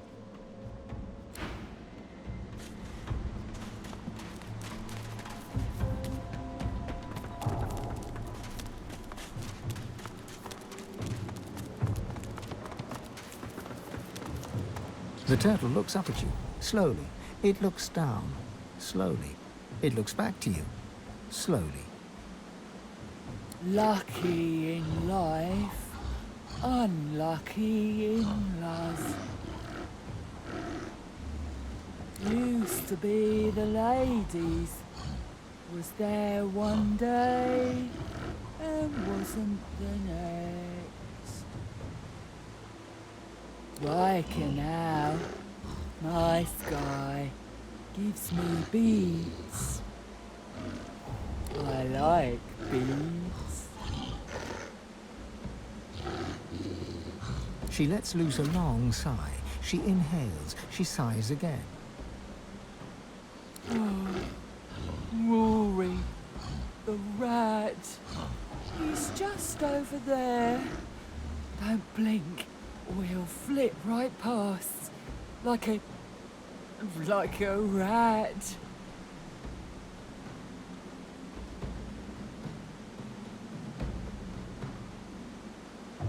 His Grace, I'm Gruel. I'm too slow to give him smooches, and he's so smoochable. If only I could keep up, I could groan sweet things in his little ears. I could tell him I love him. I could share my beats.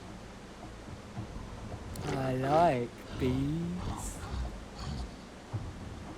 Oh, how kind. But I don't like butter. Duke nectar? Do rats like nectar? Maybe cheese juice? Oh, that's too bad. She grins at her own joke. It takes a good minute for her mouth to reach a full smile.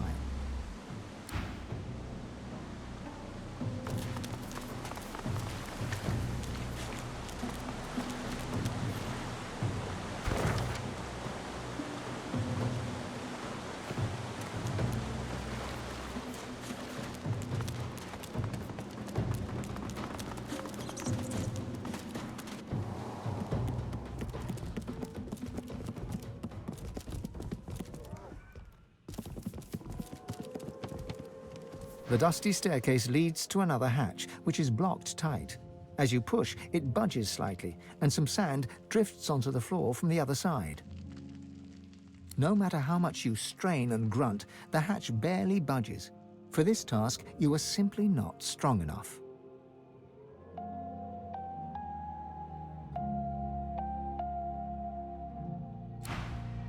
The dusty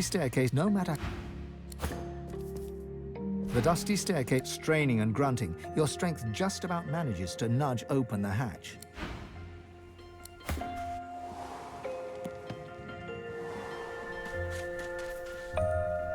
Before you stands the ghost of an older woman. Clad in flowing magister's robes, she peers around the room as if looking for something lost. On seeing you, she brightens and extends an ethereal hand.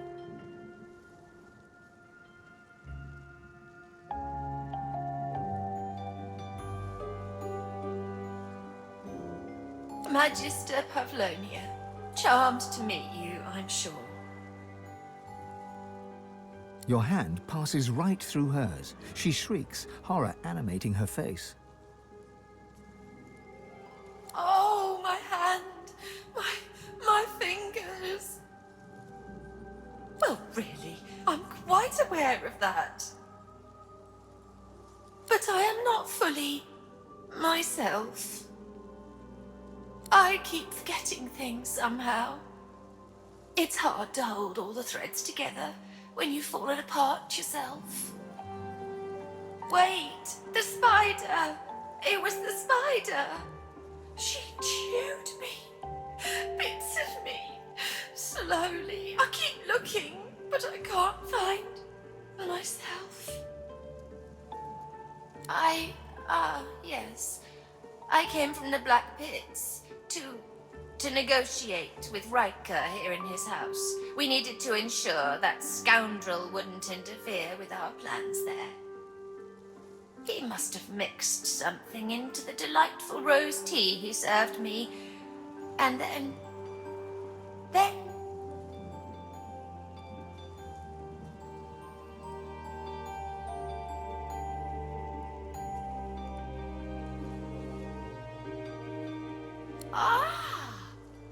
Next I knew, I was rolled up in webbing as his spider sucked the marrow right from my bones and nibbled my limbs off.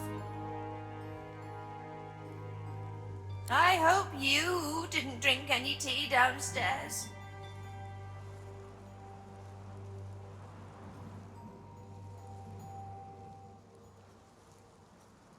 She throws you a haughty glance. In the sharp lines of her face, you see steely determination overtaking the spirit's distracted manner. None of your... Never mind. He's a master sorcerer. Everyone knows that. But he's too powerful to take to the joy. And besides, he had some business that coincided with Dallas's interests. Of course, if he were to act up, we could always work on his little vulnerability to fortify. So Dallas ordered him left alone, providing he didn't interfere with Magister business in the Black Pits.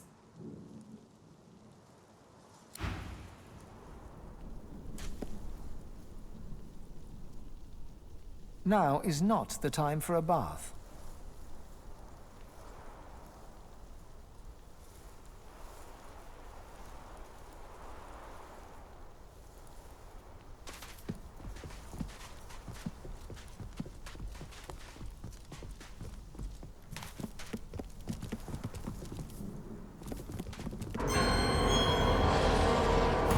creature spindles right up to you, her long, long legs tickling the sandy floor. A malevolent intelligence gleams forth from 8 beady eyes. She opens her mouth, hissing at you. Getting your mucky little boots in all the wrong places. Don't you know, my little pepper pot, that it's ever such bad manners to enter a queen's boudoir without permission? Did that override toss you upstairs, darling? Has he grown weary of milking my venom his very own self? Oh, precious. Then you are no more than any other fly in his web. Just like me.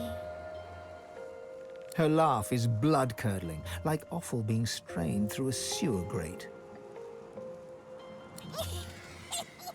You have time for a little story, then? With nobody here but us stuck flies, let me spin you a tale. Long, long ago, many years before you were born, my little brood pudding, I was born in a desert land far from here. And stolen. I was stolen from my own queen as an unhatched egg. Barely anything do I remember of these days, hearing all from deep within an egg, seeing only through the filmy veil of my silken sack. But there is one thing I remember well, and that is the very first hunger pang, my tasty petal. That feeling, oh, so familiar, echoes within me now. I was quite enjoying our little chat, but nature is nature, sugar plum. I hunger. Can I hear my princelings blubbering in their loving cocoons? Time for us to feast.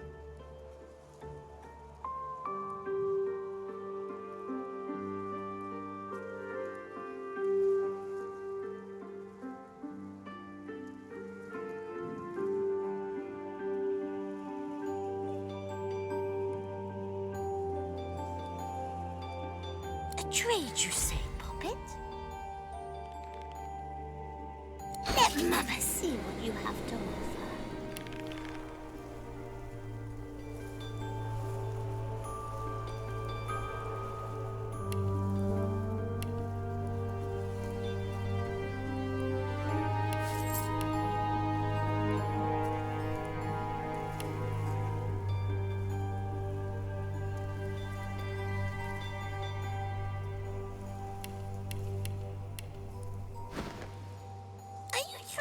Trick me? I'm not a fool, you juicy little morsel.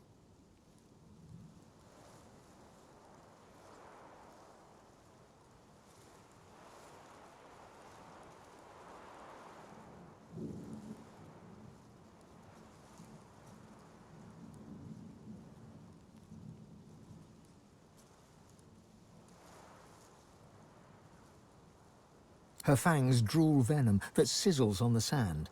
But there's no time to think about all that, because raising up on her hind legs, she pounces right at you.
The hatch is blocked tight by the high drifts of sand carpeting the floor.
No matter how...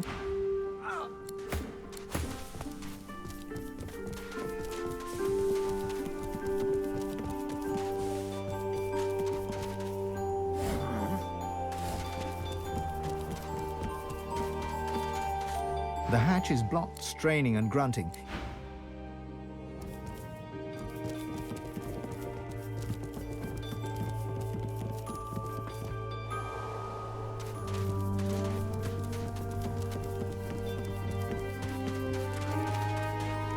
The hatch is straining and...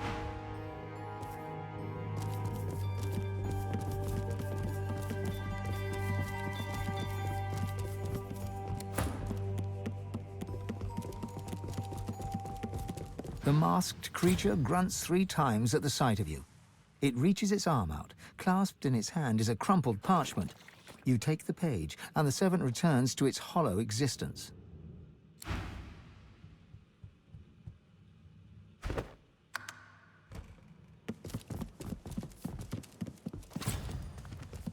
I've spotted something.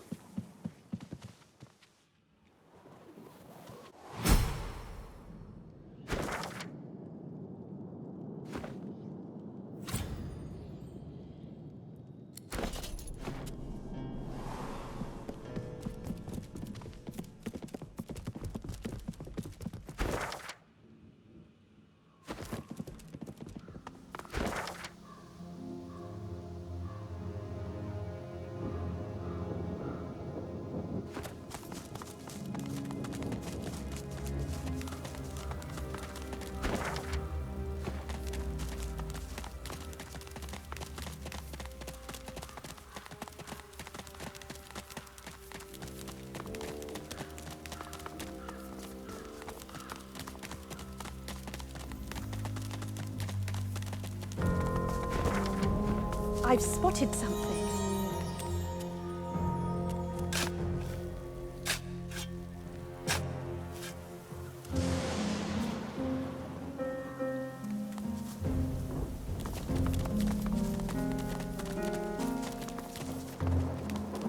You recognize the dog from the town square in Driftwood. The wounds from his spiked collar are healing well. Oh, hi! How are you? I'm good. Hey, do you smell that? It smells like the fish place, doesn't it? Like fish, only, worse. Okay, bye!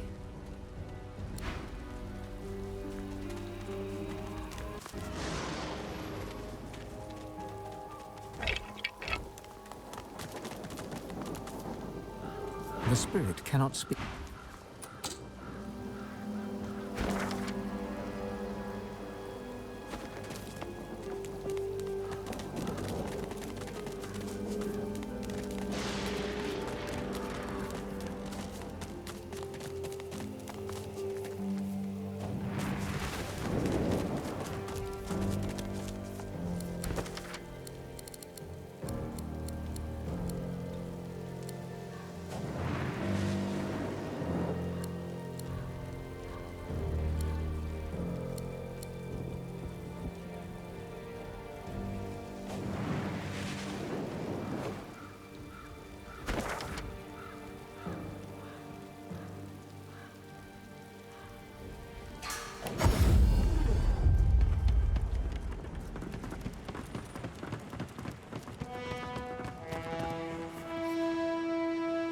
Keep distant.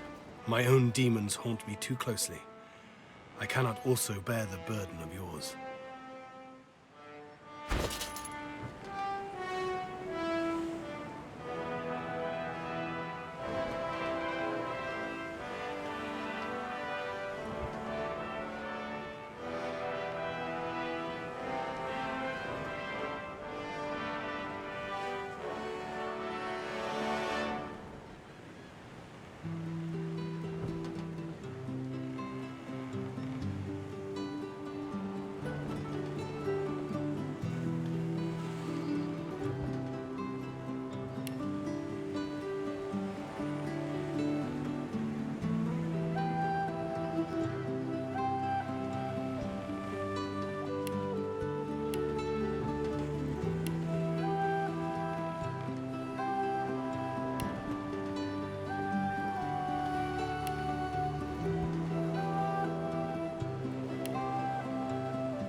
I've got sword fighters, mages, archers, all willing to fight by your side if the price is right.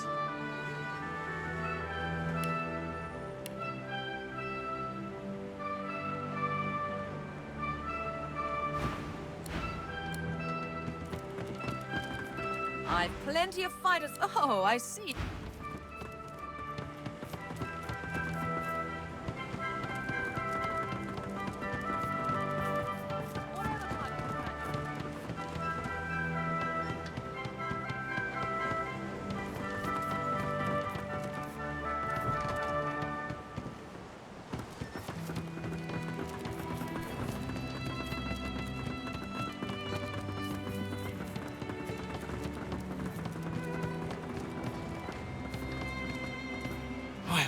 This free in a long time. Not since before I joined the Majesty.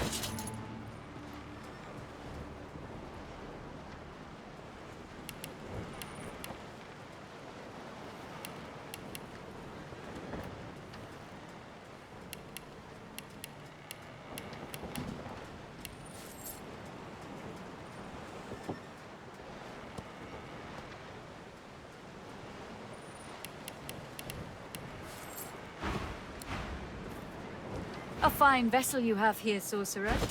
I hope you'll use it to get us far away from this place. Freedom can't come soon enough.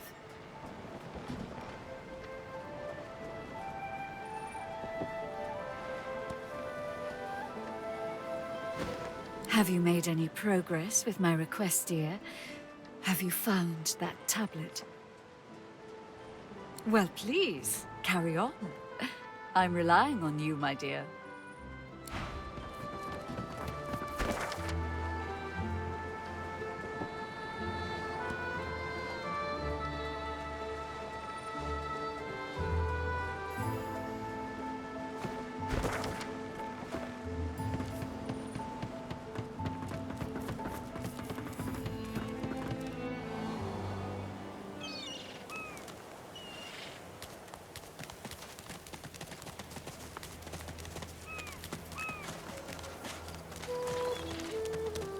The winged stone figure reaches to the heaven. You feel weightless, as if lifted by a silent wind.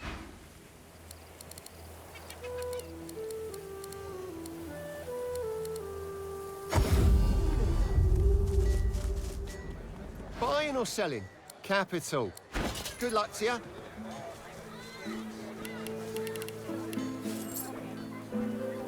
Keep that together, Ree. I'm all right, as long as I don't too much. You're safe among friends. Never forget it.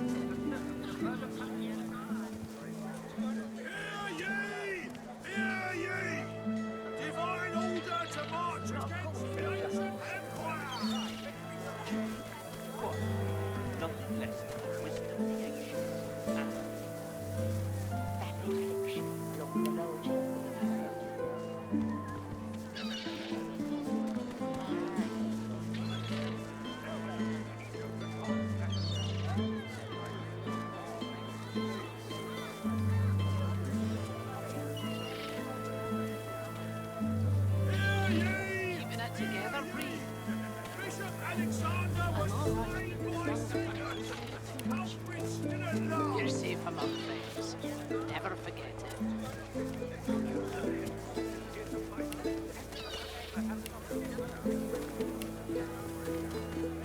All's worse over here than a dozen rotten eggs dropped in a... More humans! Just what we needed.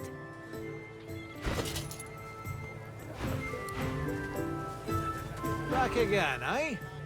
Looking... It's free to bear travels, friend. Keeping it together, Bree. I'm all right, as long as I don't think of it. Glad to see you well.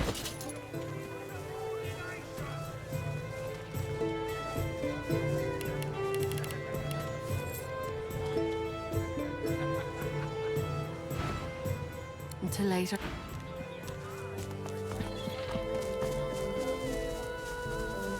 Welcome to Oh, you again.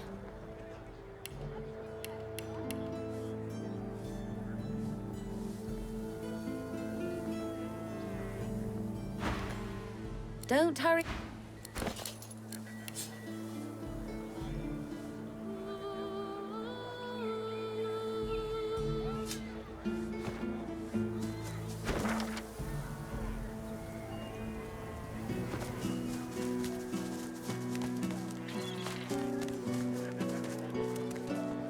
The carved figure, your touch, creates a... A dozen rotten eggs dropped in a vat of vinegar.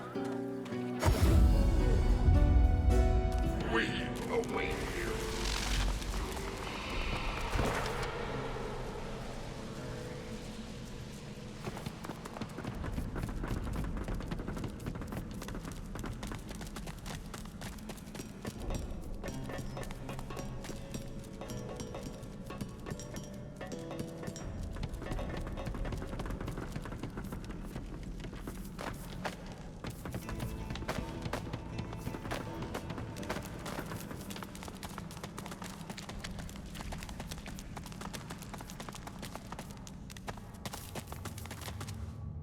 Your footsteps fall into a heavy rhythm, like a pickaxe striking stone.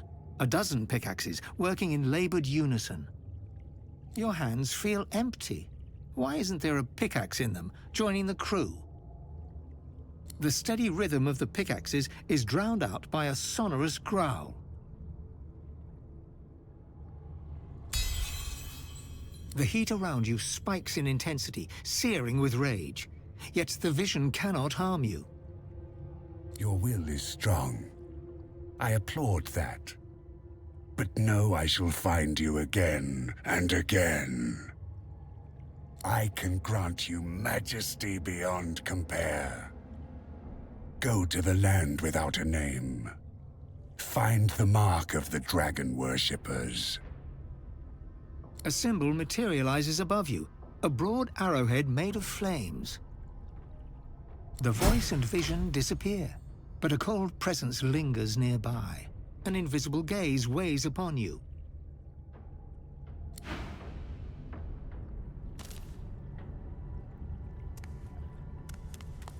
The dwarf's shoulders sag in... Thank you, friend. Couldn't scarcely think before you took me back to that place. Name's Rufus, former dig site chief and archaeologist. Currently a dead dwarf. At your service. Oh, involved is an interesting way to put it. Bit of a story. But I suppose you got time? Damn cursed armor. Who strings a pile of bones together and lets it eat people?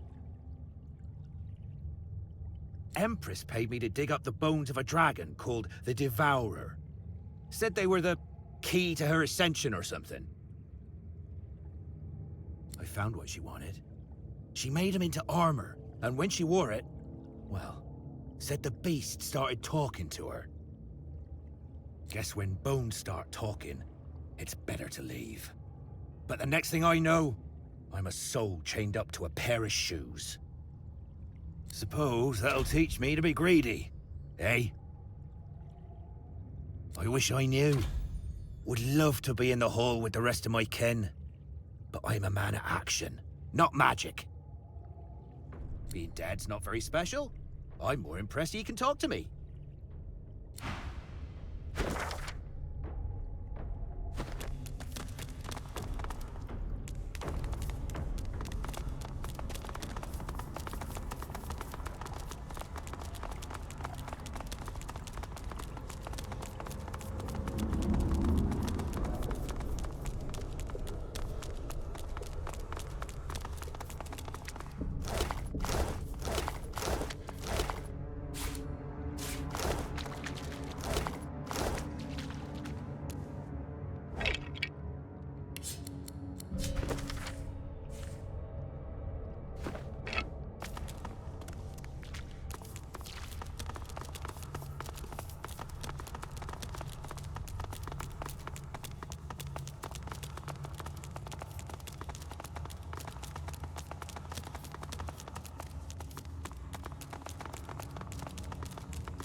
Just when I think this still. Just when I think this land still. Do what you want. My people are gone. It's all pointless.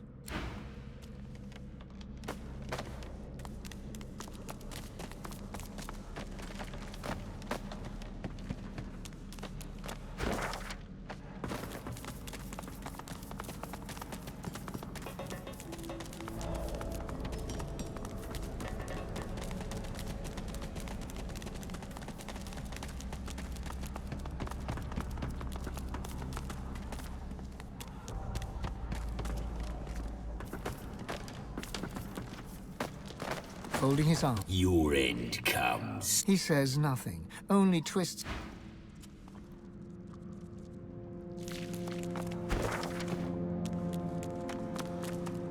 As strong as a Tyrrell was weak, the pedestal seems empty, as if it once supported something. Something, if this is what Dallis was looking for, then she has claimed her prize.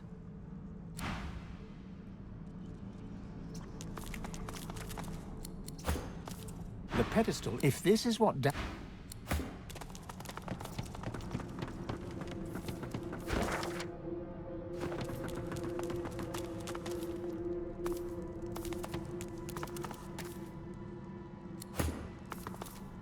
tablet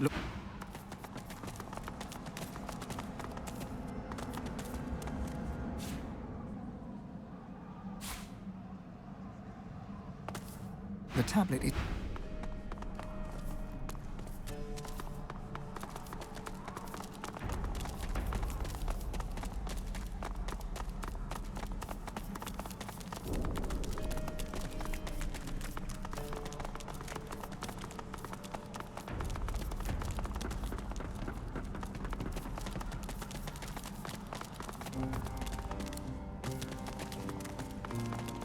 You stare at the artifact in a looking close. You see that it may be... You stare at the looking close. You see that it may be broken, but it's not dead. Its ancient hung...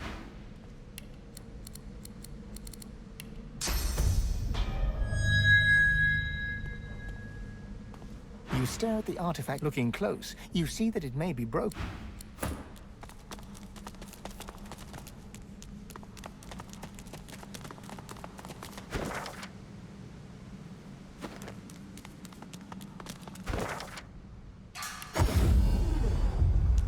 Well now, Ifan claps.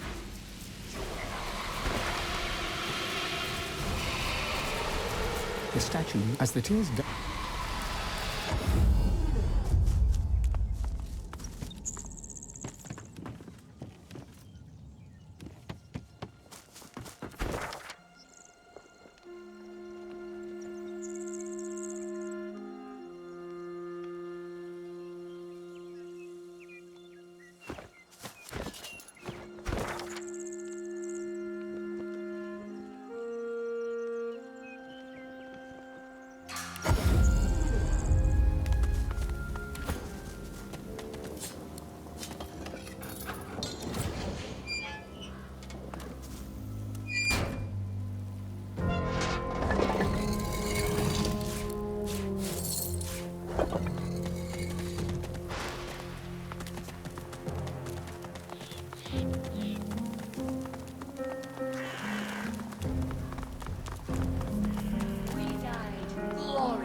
She looks as untamed as the wolf she rides.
so still here, like the air itself's been petrified.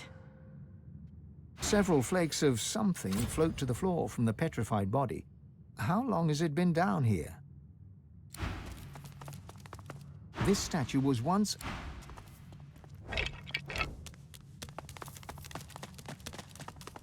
At first, you might think the...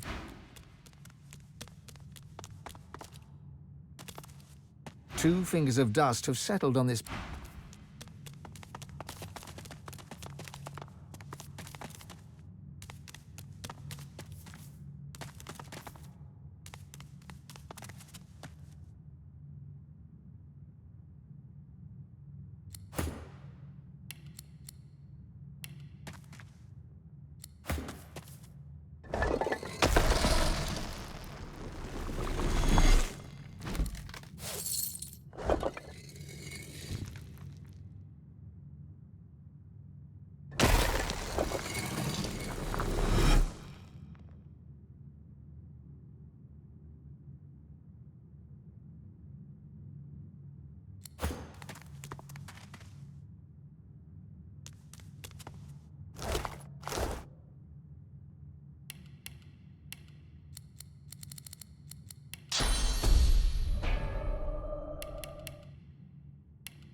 The petrified woman cannot speak, but her eyes glow with the fury of the sun.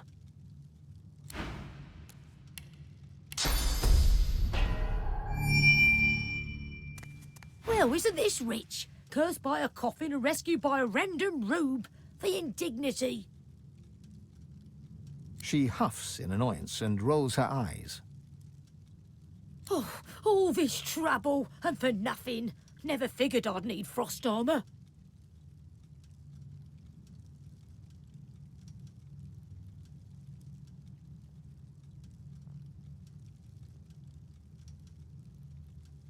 You want me to spoil the story before you see how it ends? I'd never be so rude. She purses her lips and coyly tilts her head. Oh, but do forgive me. I haven't offered you proper thanks. She bows in insincere reverence. Her arm rests on her back, hand mere inches from her staff.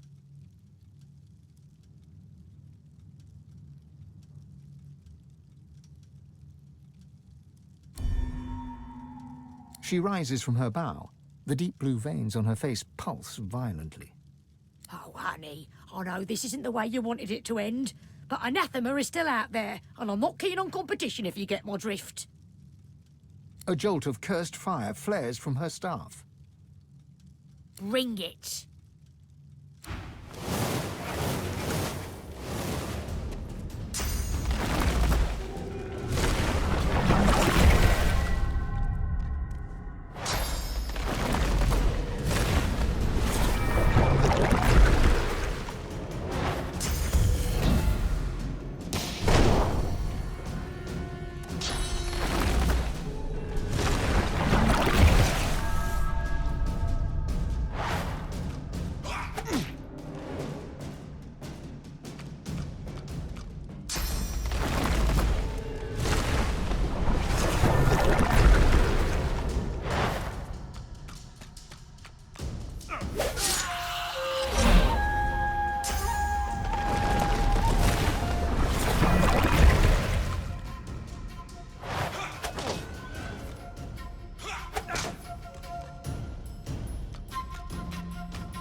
anathema.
The spirit's lip curls upwards.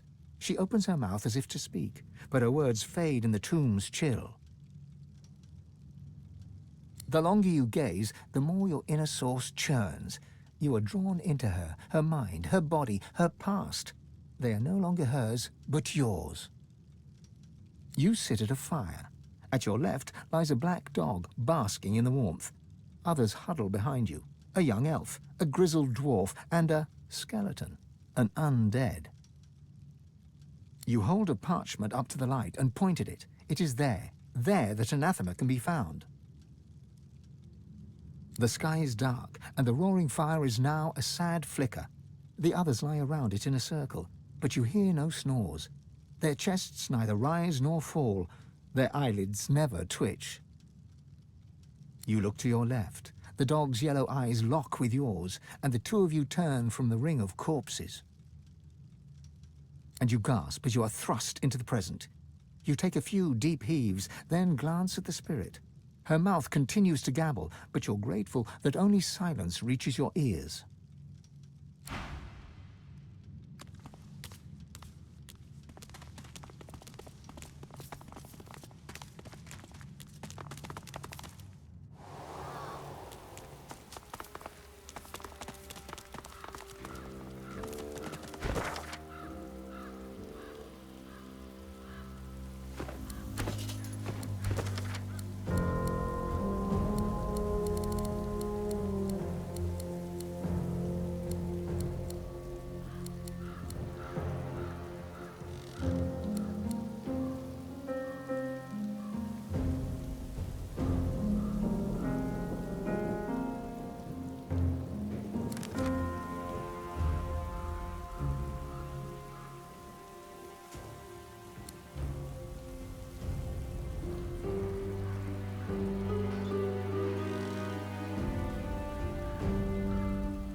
Did you expect a needle?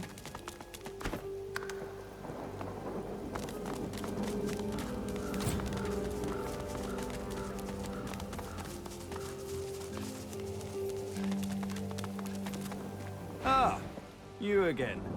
Any luck or thing? Feeling your advancing age, are you? No matter. I don't mind repeating myself if I must. I'll even use language any simpleton can understand. Find the tomb where Joanna Surrey is buried. Retrieve the mysterious heirloom that was buried with her. Bring it to me. Tarquin sighs. I hate to sound so condescending, but sometimes it pays to be straightforward. I'm sure you agree.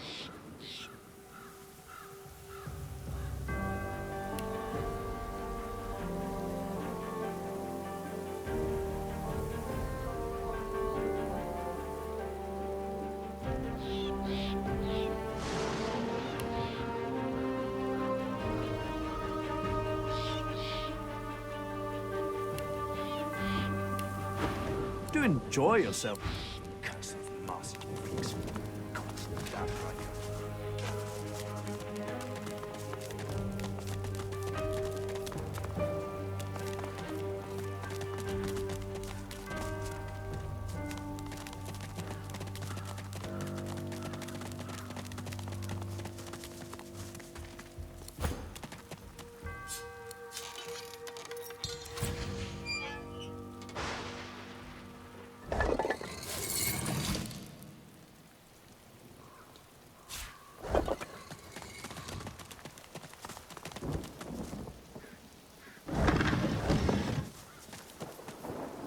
Here lies an unnamed child of the Harkwood family. Their sorrows know no bounds.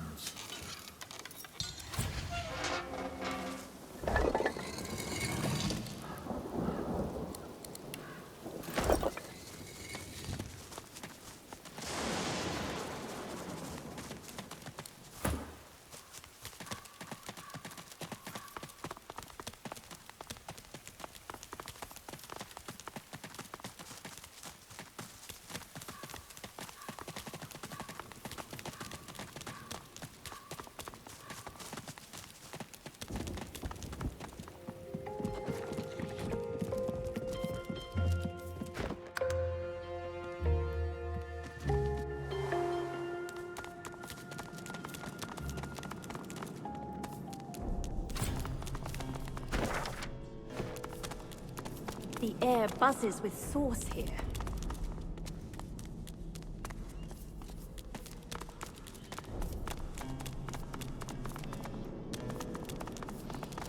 Flesh and bone severed and stitched.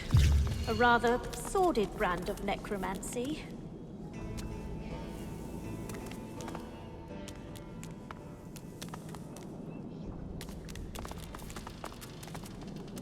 I trust that our bargain reaches a satisfactory conclusion.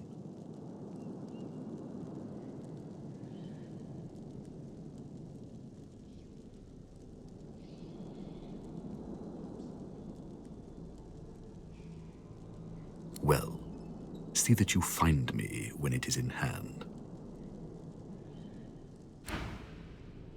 Look out! I see a trap nearby.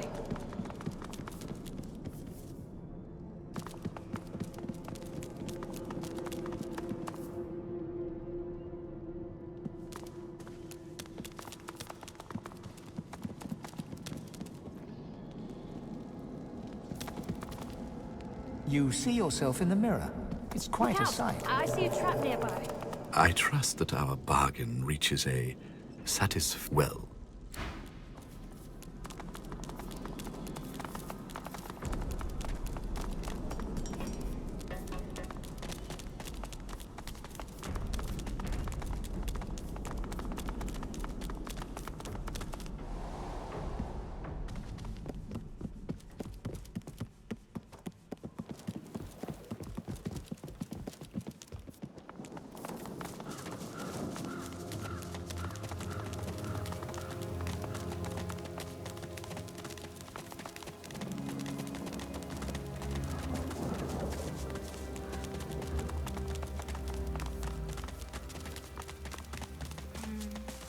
Skies today.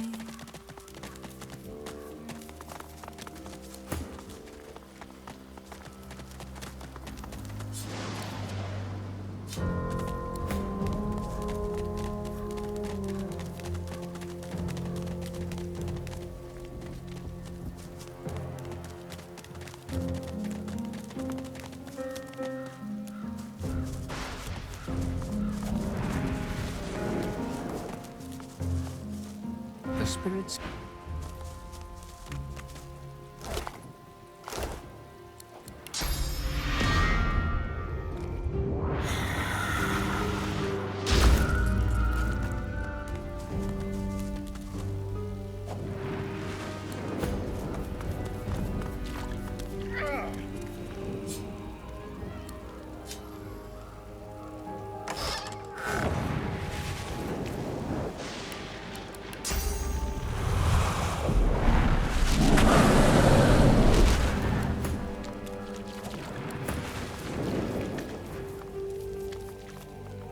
first glance, the spirit seems much like its host. Hollow, detached. Yet, in its eyes, you see something more ominous, something not apparent before. Agony. Nothing happens. The spirit darts its eyes about.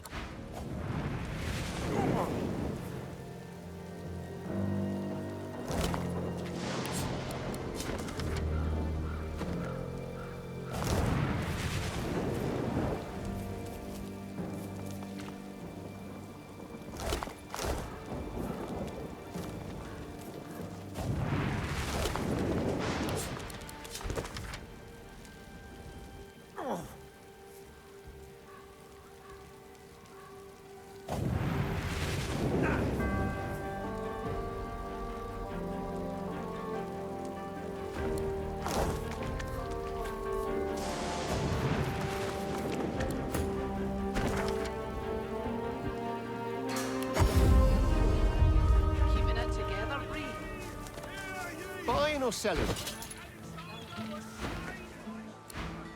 You're safe among friends. Never forget it. Glad to see you well.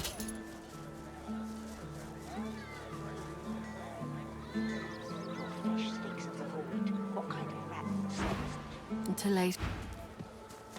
The kind that don't fancy stuff. Back for a return visit, are you? For you, with your rations, we've got to take what we can get. Keep talking, dwarf, and you'll end up eating sawdust from a cell floor.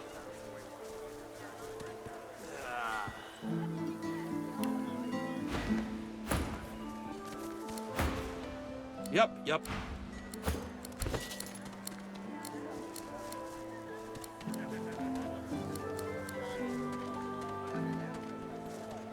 Smells worse over here than a dozen rotten eggs dropped in a vat of vinegar. Well, don't come over. Not like you're buying anything. Hey, don't come. Hear ye!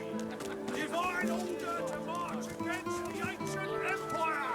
I bet they're eating golden roe and high hog in the ancient.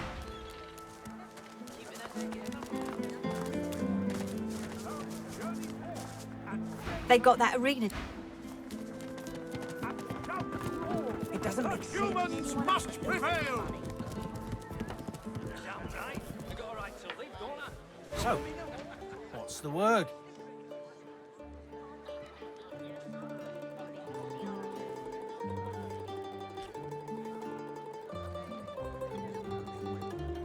Certainly. The last taste I had lacked revelation. But I am always willing to keep an open mind. Ah, my poor mentor, lost to the wilds, I regret to inform you. Take it from me. Avoid the open country around here. The void-woken are not to be trifled with.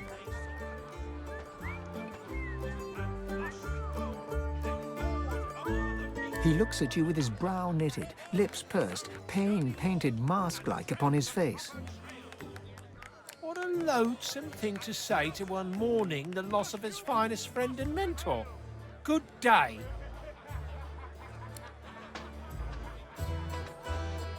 Very good. Now, if there's nothing else...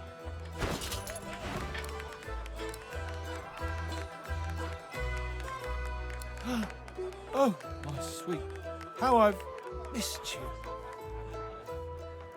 Oh, how sweet it is to have you in my arms once more, safe and sound, right where you belong. As for you, my very handy friend, we have a score to settle, haven't we? Here, your reward. Don't spend it all in one place. Now, if you'll excuse us... And flush with gold, they'll lord o'er the meek. So journey forth and tread the proper trail. And shout to all, the humans must prevail.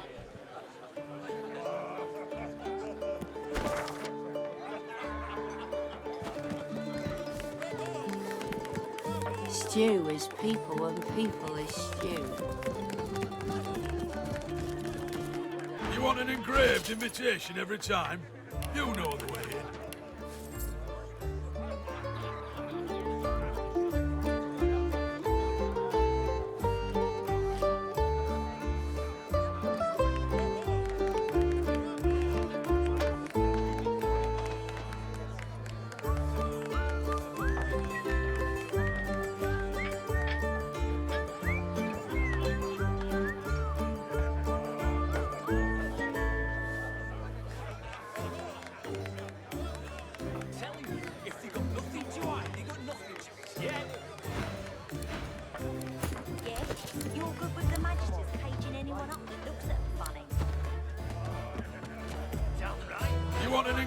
Invitation every time.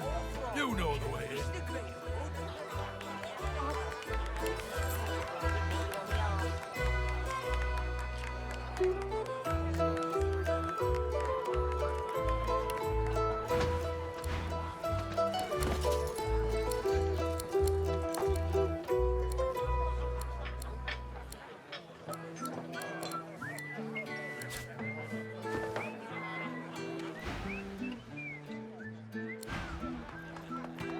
You want an engraved invitation every time? You know the way in.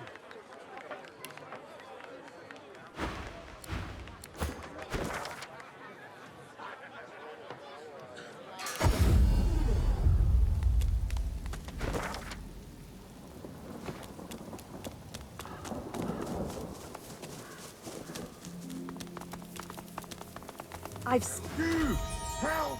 I'm down here! A mind of this magnitude shouldn't be cursed to live like this. Can you dig me up?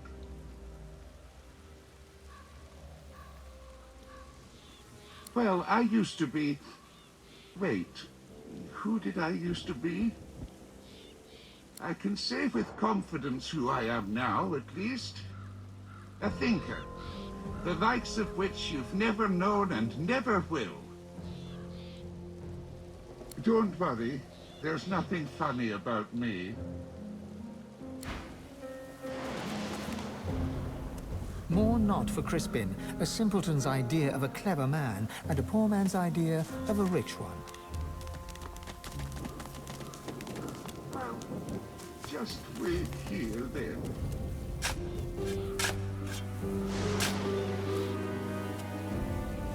The skeleton tries to brush the dirt from his clattering bones, then frowns. The moistest bits are still stuck in his cracks and crevices.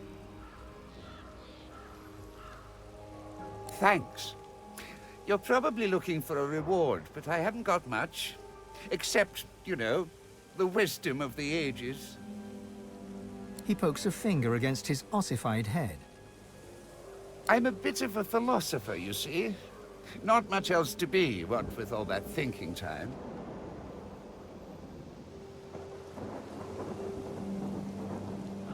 Oh, but I don't just go around giving knowledge away like a common medium. The skeleton pauses and sighs, then straightens his spine with a clatter. A soul bond will settle it. A battle of wits. Then the cosmos itself will decide who can better face the truth of our own essence, me or you. A weak soul may not survive the bond. But I'm sure you'll be just fine.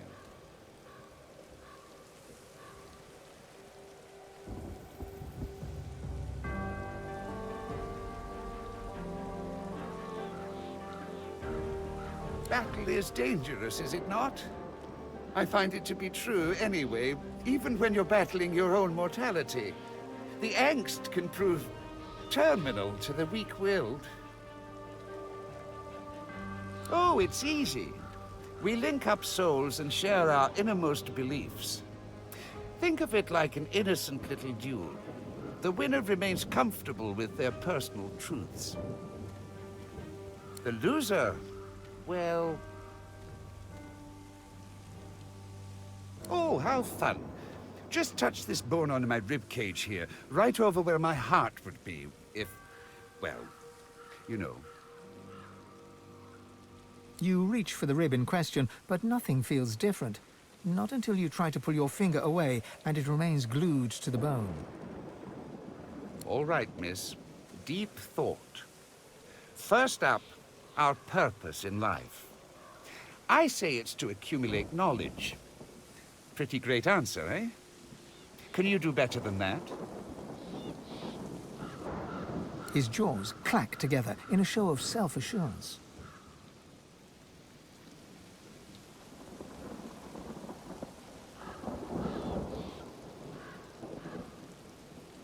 You question your response the moment it leaves your lips. Your entire body shivers anxiously as you wonder, what is this life's true meaning? You poor, precious, pathetic thing. That's what happens when you gaze into an unseasoned soul. Let's see if you can do better this time. Tell me, Sally Smarty Pants, is there such a thing as free will? I say no. The gods guide our every move. I dare you to outsmart me now.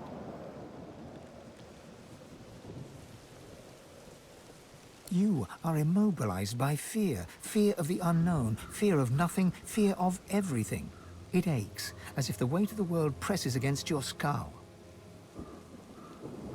Aw, you're as weak as a kitten. There, it'll be okay. I hate to ask another question, but the bond demands it. Sorry and all that. So tell me, is there a difference between right and wrong? Don't hurt yourself now. I know how trying this must be for you.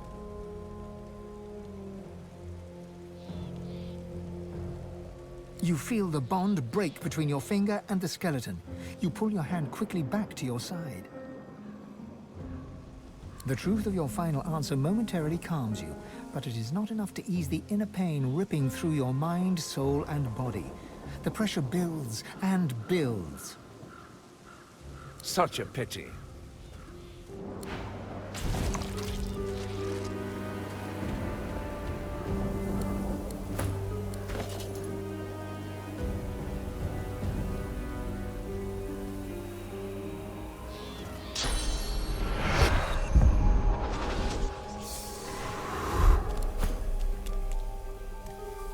If it isn't Fanny Philosopher, looks like you recovered from your existential crisis. Hope you find that wisdom you're looking for. Won't be from me.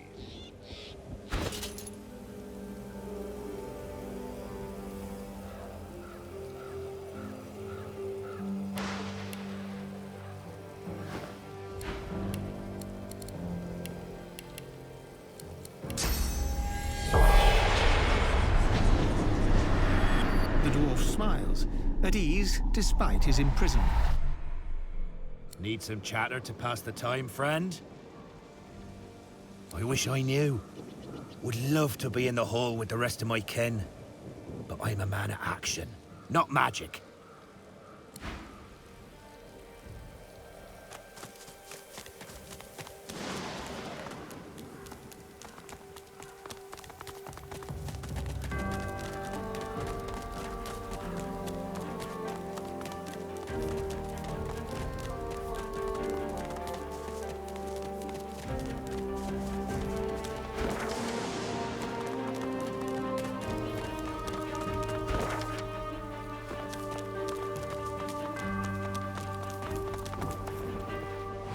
Above, look at all these bones.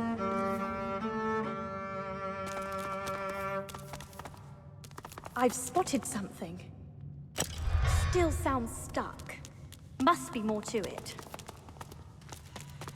What's this? I found something. Ah, success. Garbage.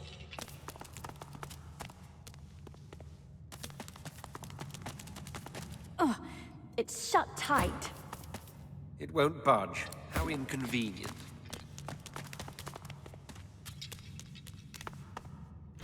Locked fast.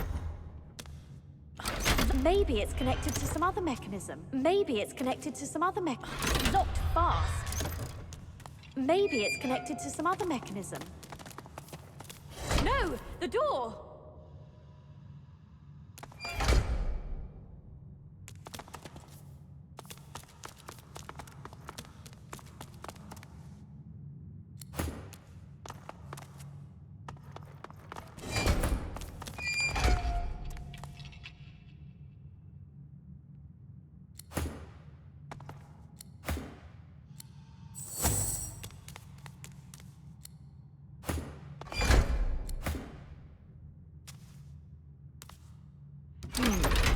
What did that do?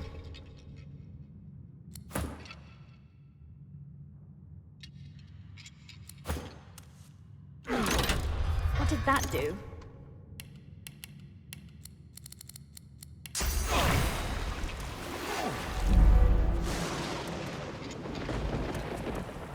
I think a different approach is in order. What did that do? Maybe this one.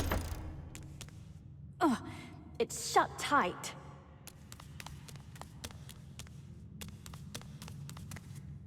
This won't be of any use.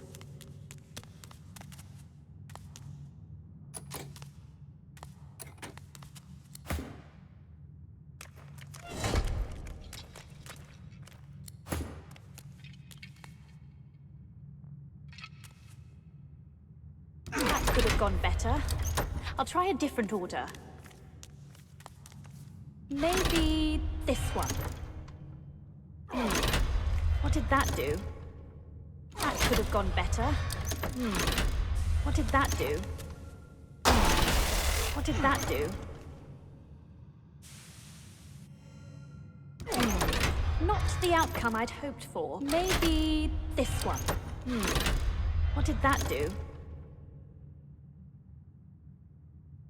I think a different approach is in order. Maybe this one. What did that do?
Not really what I had in mind. Maybe this one. What did that do? Hear that? It did something.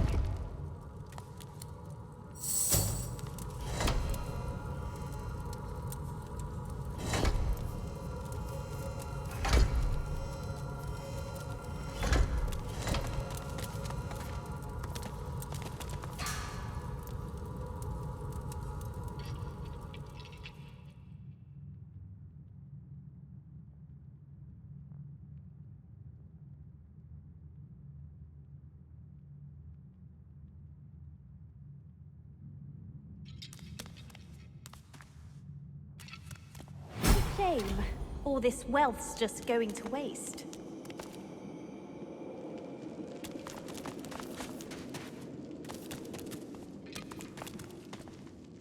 Unlike so many other spirits, this one is hardly silent.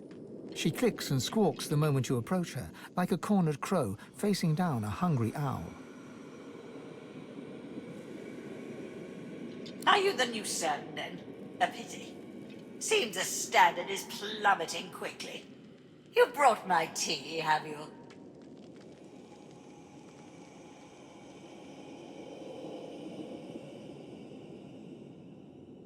The spirit takes the invisible cup from you and takes a sip of non-existent liquid.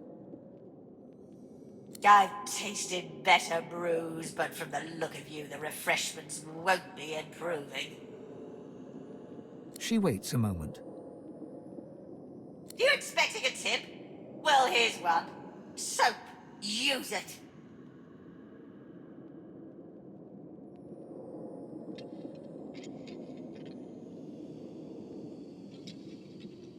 That old thing, it was passed to me by my father, Johannius. And my father's father, Johannius. And my father's father's father's father, Johannius. Don't know what happened to the one in the middle. Don't rightfully know what it's supposed to do. Johannius, the umpteenth, brought it back from Blood Moon Island. I thought it might be good for stirring stew, but the cook gave it back. Said it made her feel funny. Whatever that...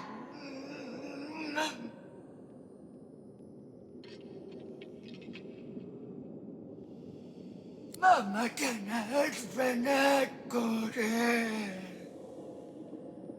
The spirit stands there smiling, as if she hadn't just uttered the words of demons. Luckily, you understood them. Anathema seeks blood. What just happened? You mean my display of proper posture and etiquette? The benefits of charm school, I don't expect you'd qualify. Hurry back. The eyebrows still need plucking. You're back. Good. I'm ready for my tweezing. That old thing, it was passed to me by my... Don't write, Mama. The spirit stands there smiling. What just happened? Hurry back.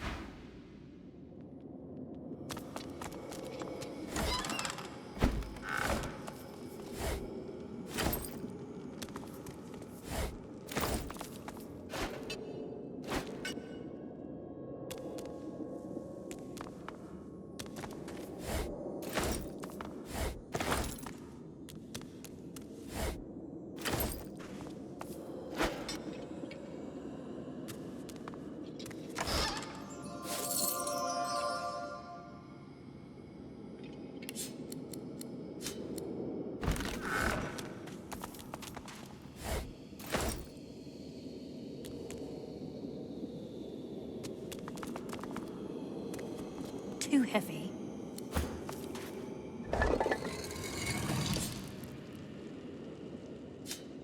You feel the unusual object's vast energy before your hand even touches its smooth surface. Upon contact, the semi-transparent artifact shivers and speaks. You know this language.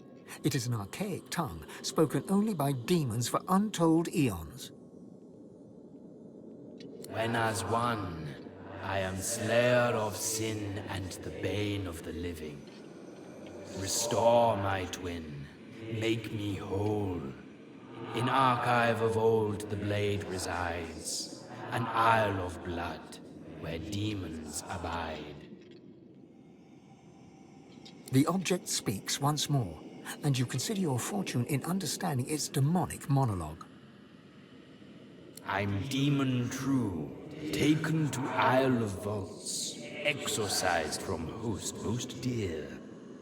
The priest, Surrey by name, confined my soul to blade of glass and bone, then split in twain when madness boiled his blood.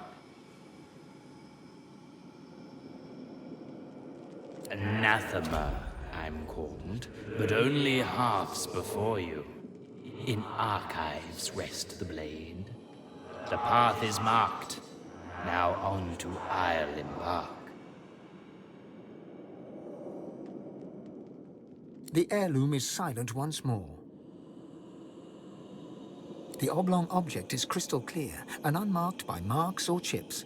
It rests snugly in your palm, as if meant to be gripped with a resolute hand. The object repeats its cryptic remarks.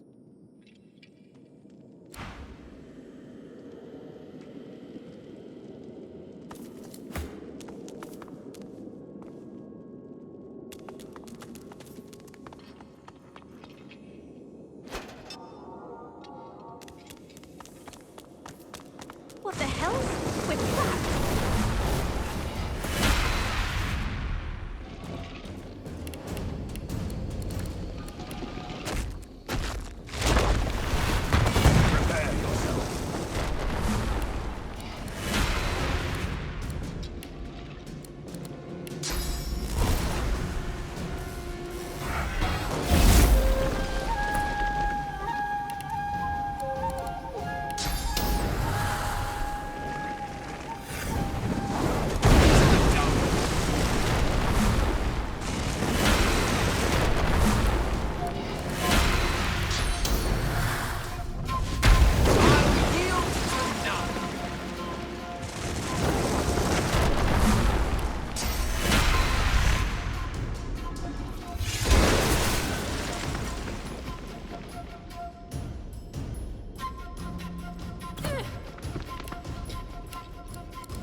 Dead. Well, more dead.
This thing speaks to me, but what is it trying to say? Sounds like a demon with a swollen tongue. I wonder if what's inside is as pleasant as a demon with a swollen tongue. My tongue! It's speaking the language of the Eternals. I mean, it is gibberish, but such beautifully phrased gibberish. Wild guess here, but I'll wager this relic will turn out useful for killing. Somehow.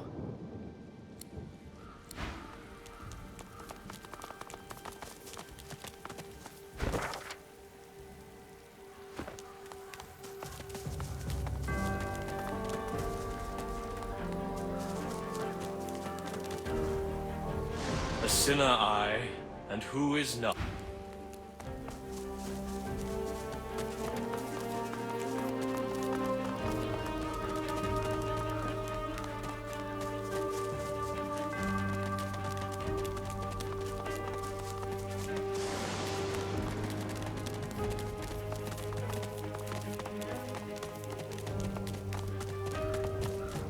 She hums quietly.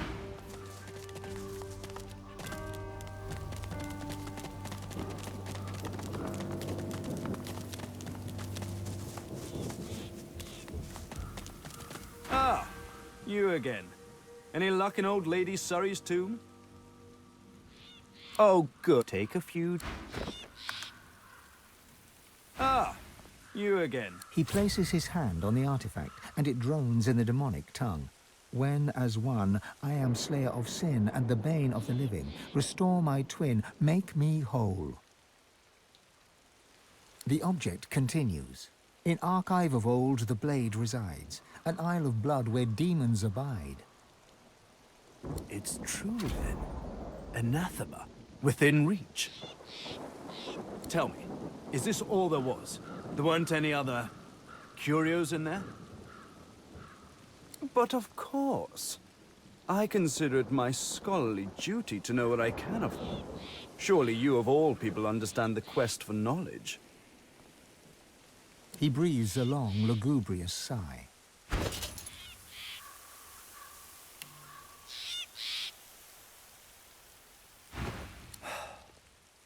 It's time I leveled with you. This is the hand grip of the fabled anathema. A sword capable of annihilating anyone, even a divine. Imagine it, holding in your hand a force that could wipe away sun and shadow. A sword of life and death, miracle and sin. A sword of atonement. I can restore anathema to working condition, but this is only half of it. We still need the blade. How fortunate that the hilt has already told us where to find it. Blood Moon Island.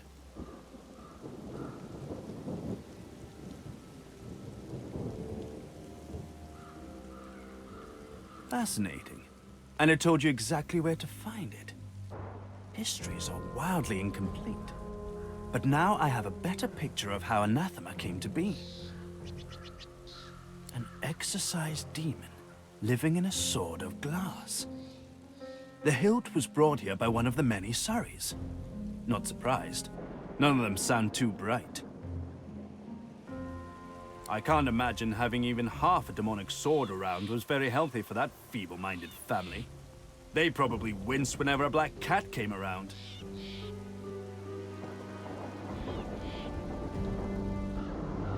You rightfully consider me a scoundrel. But I'd rather you think of me as a lovable scamp. One that you can rely on. Or perhaps you'd rather place your trust in someone else.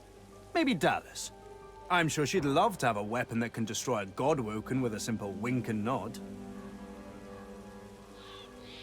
Well, well, well. You've got spirit to go with those smarts. Blood Moon Island awaits, my friend. It's a bit of a jaunt, but this gives me time to prepare my workspace. We'll catch up on the Lady Vengeance, yes? Tarquin doesn't wait for an answer. His attentions are already turned elsewhere. Second time's a charm? Or have I asked too much of you? I do hope I've not been overestimating your intelligence. Anathema's blade. By the weapon's own admission, it's to be found...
Overgrown grasshopper.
Me good.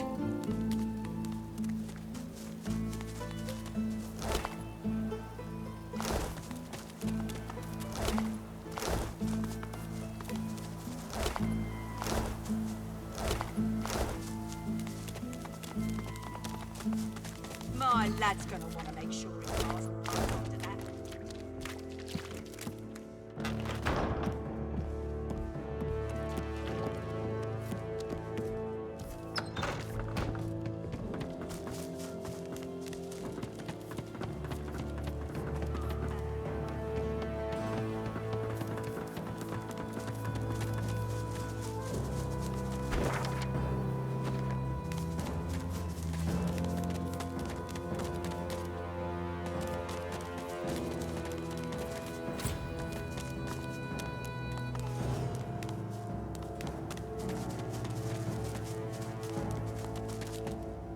More than water down here.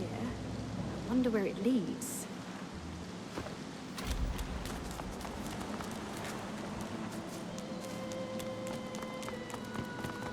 I've spotted something.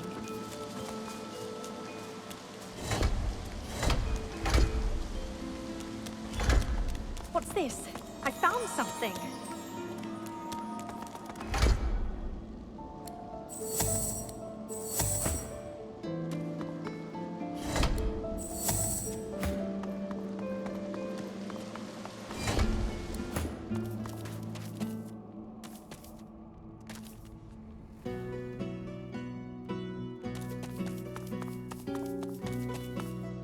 fastened tight.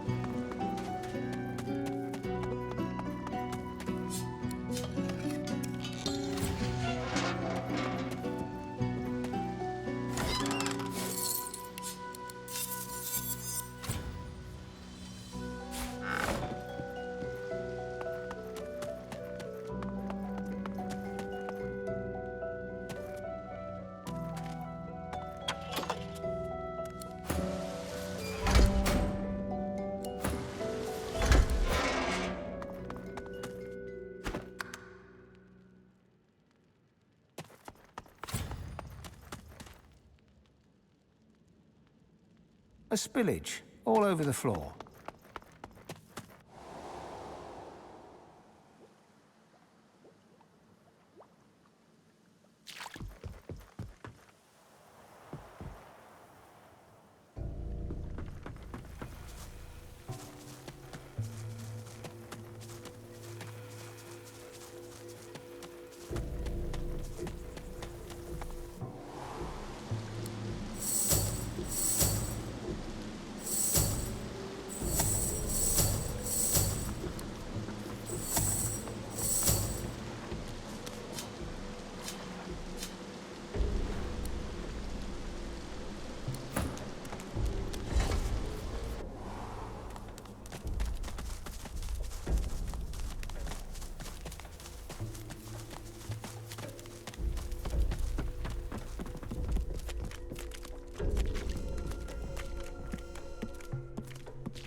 Stone Garden.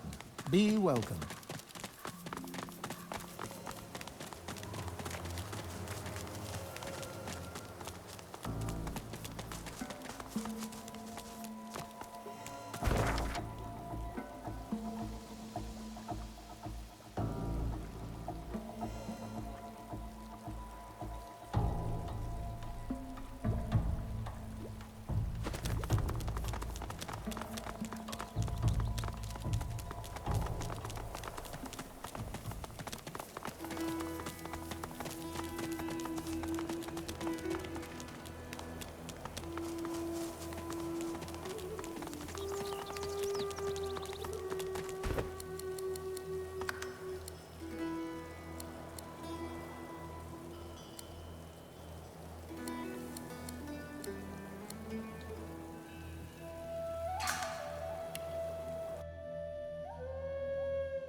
Mari flashes a massive horsey smile at you, then winces, her left arm hanging limply at her side.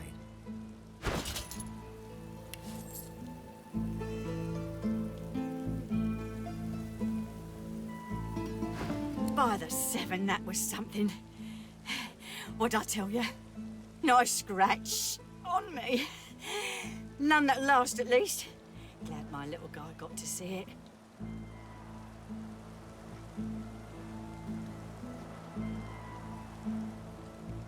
Oh, sure. Just a nasty bruise by the feel of it. May have to lay off blasting beasties for a day or two after. The fighter's lament. Didn't catch your name, though. I'm Mari.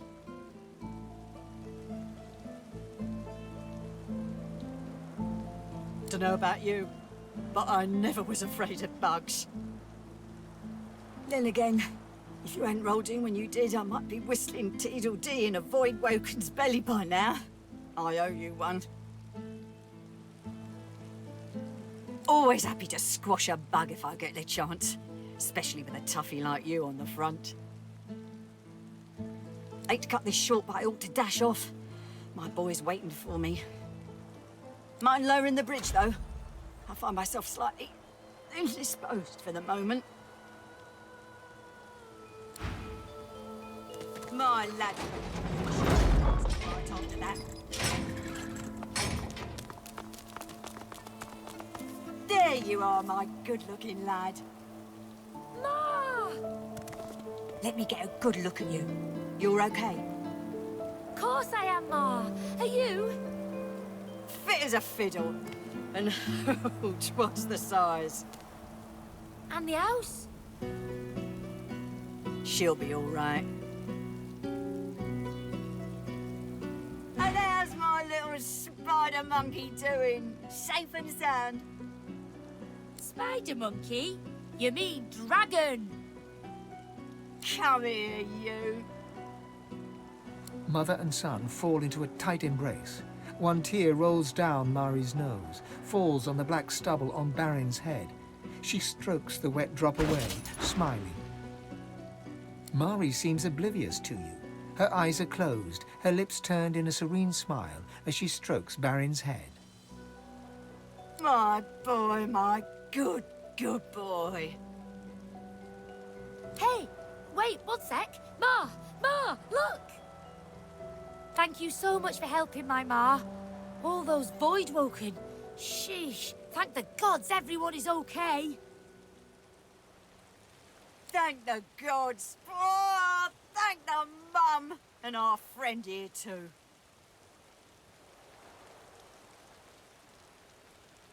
Believe it when I see it, but hey. I know a good arm when I see one. I'll tell my cousin Ryman what you did.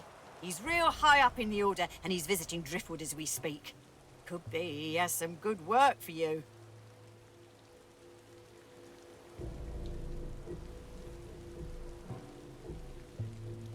Reckon there's space for us in the Magister's barracks.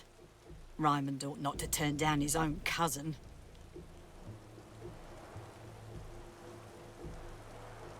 Some dwarves, locals, attacked a Magister caravan. Must have been sorcerers inside. Voidwoken must have sensed them.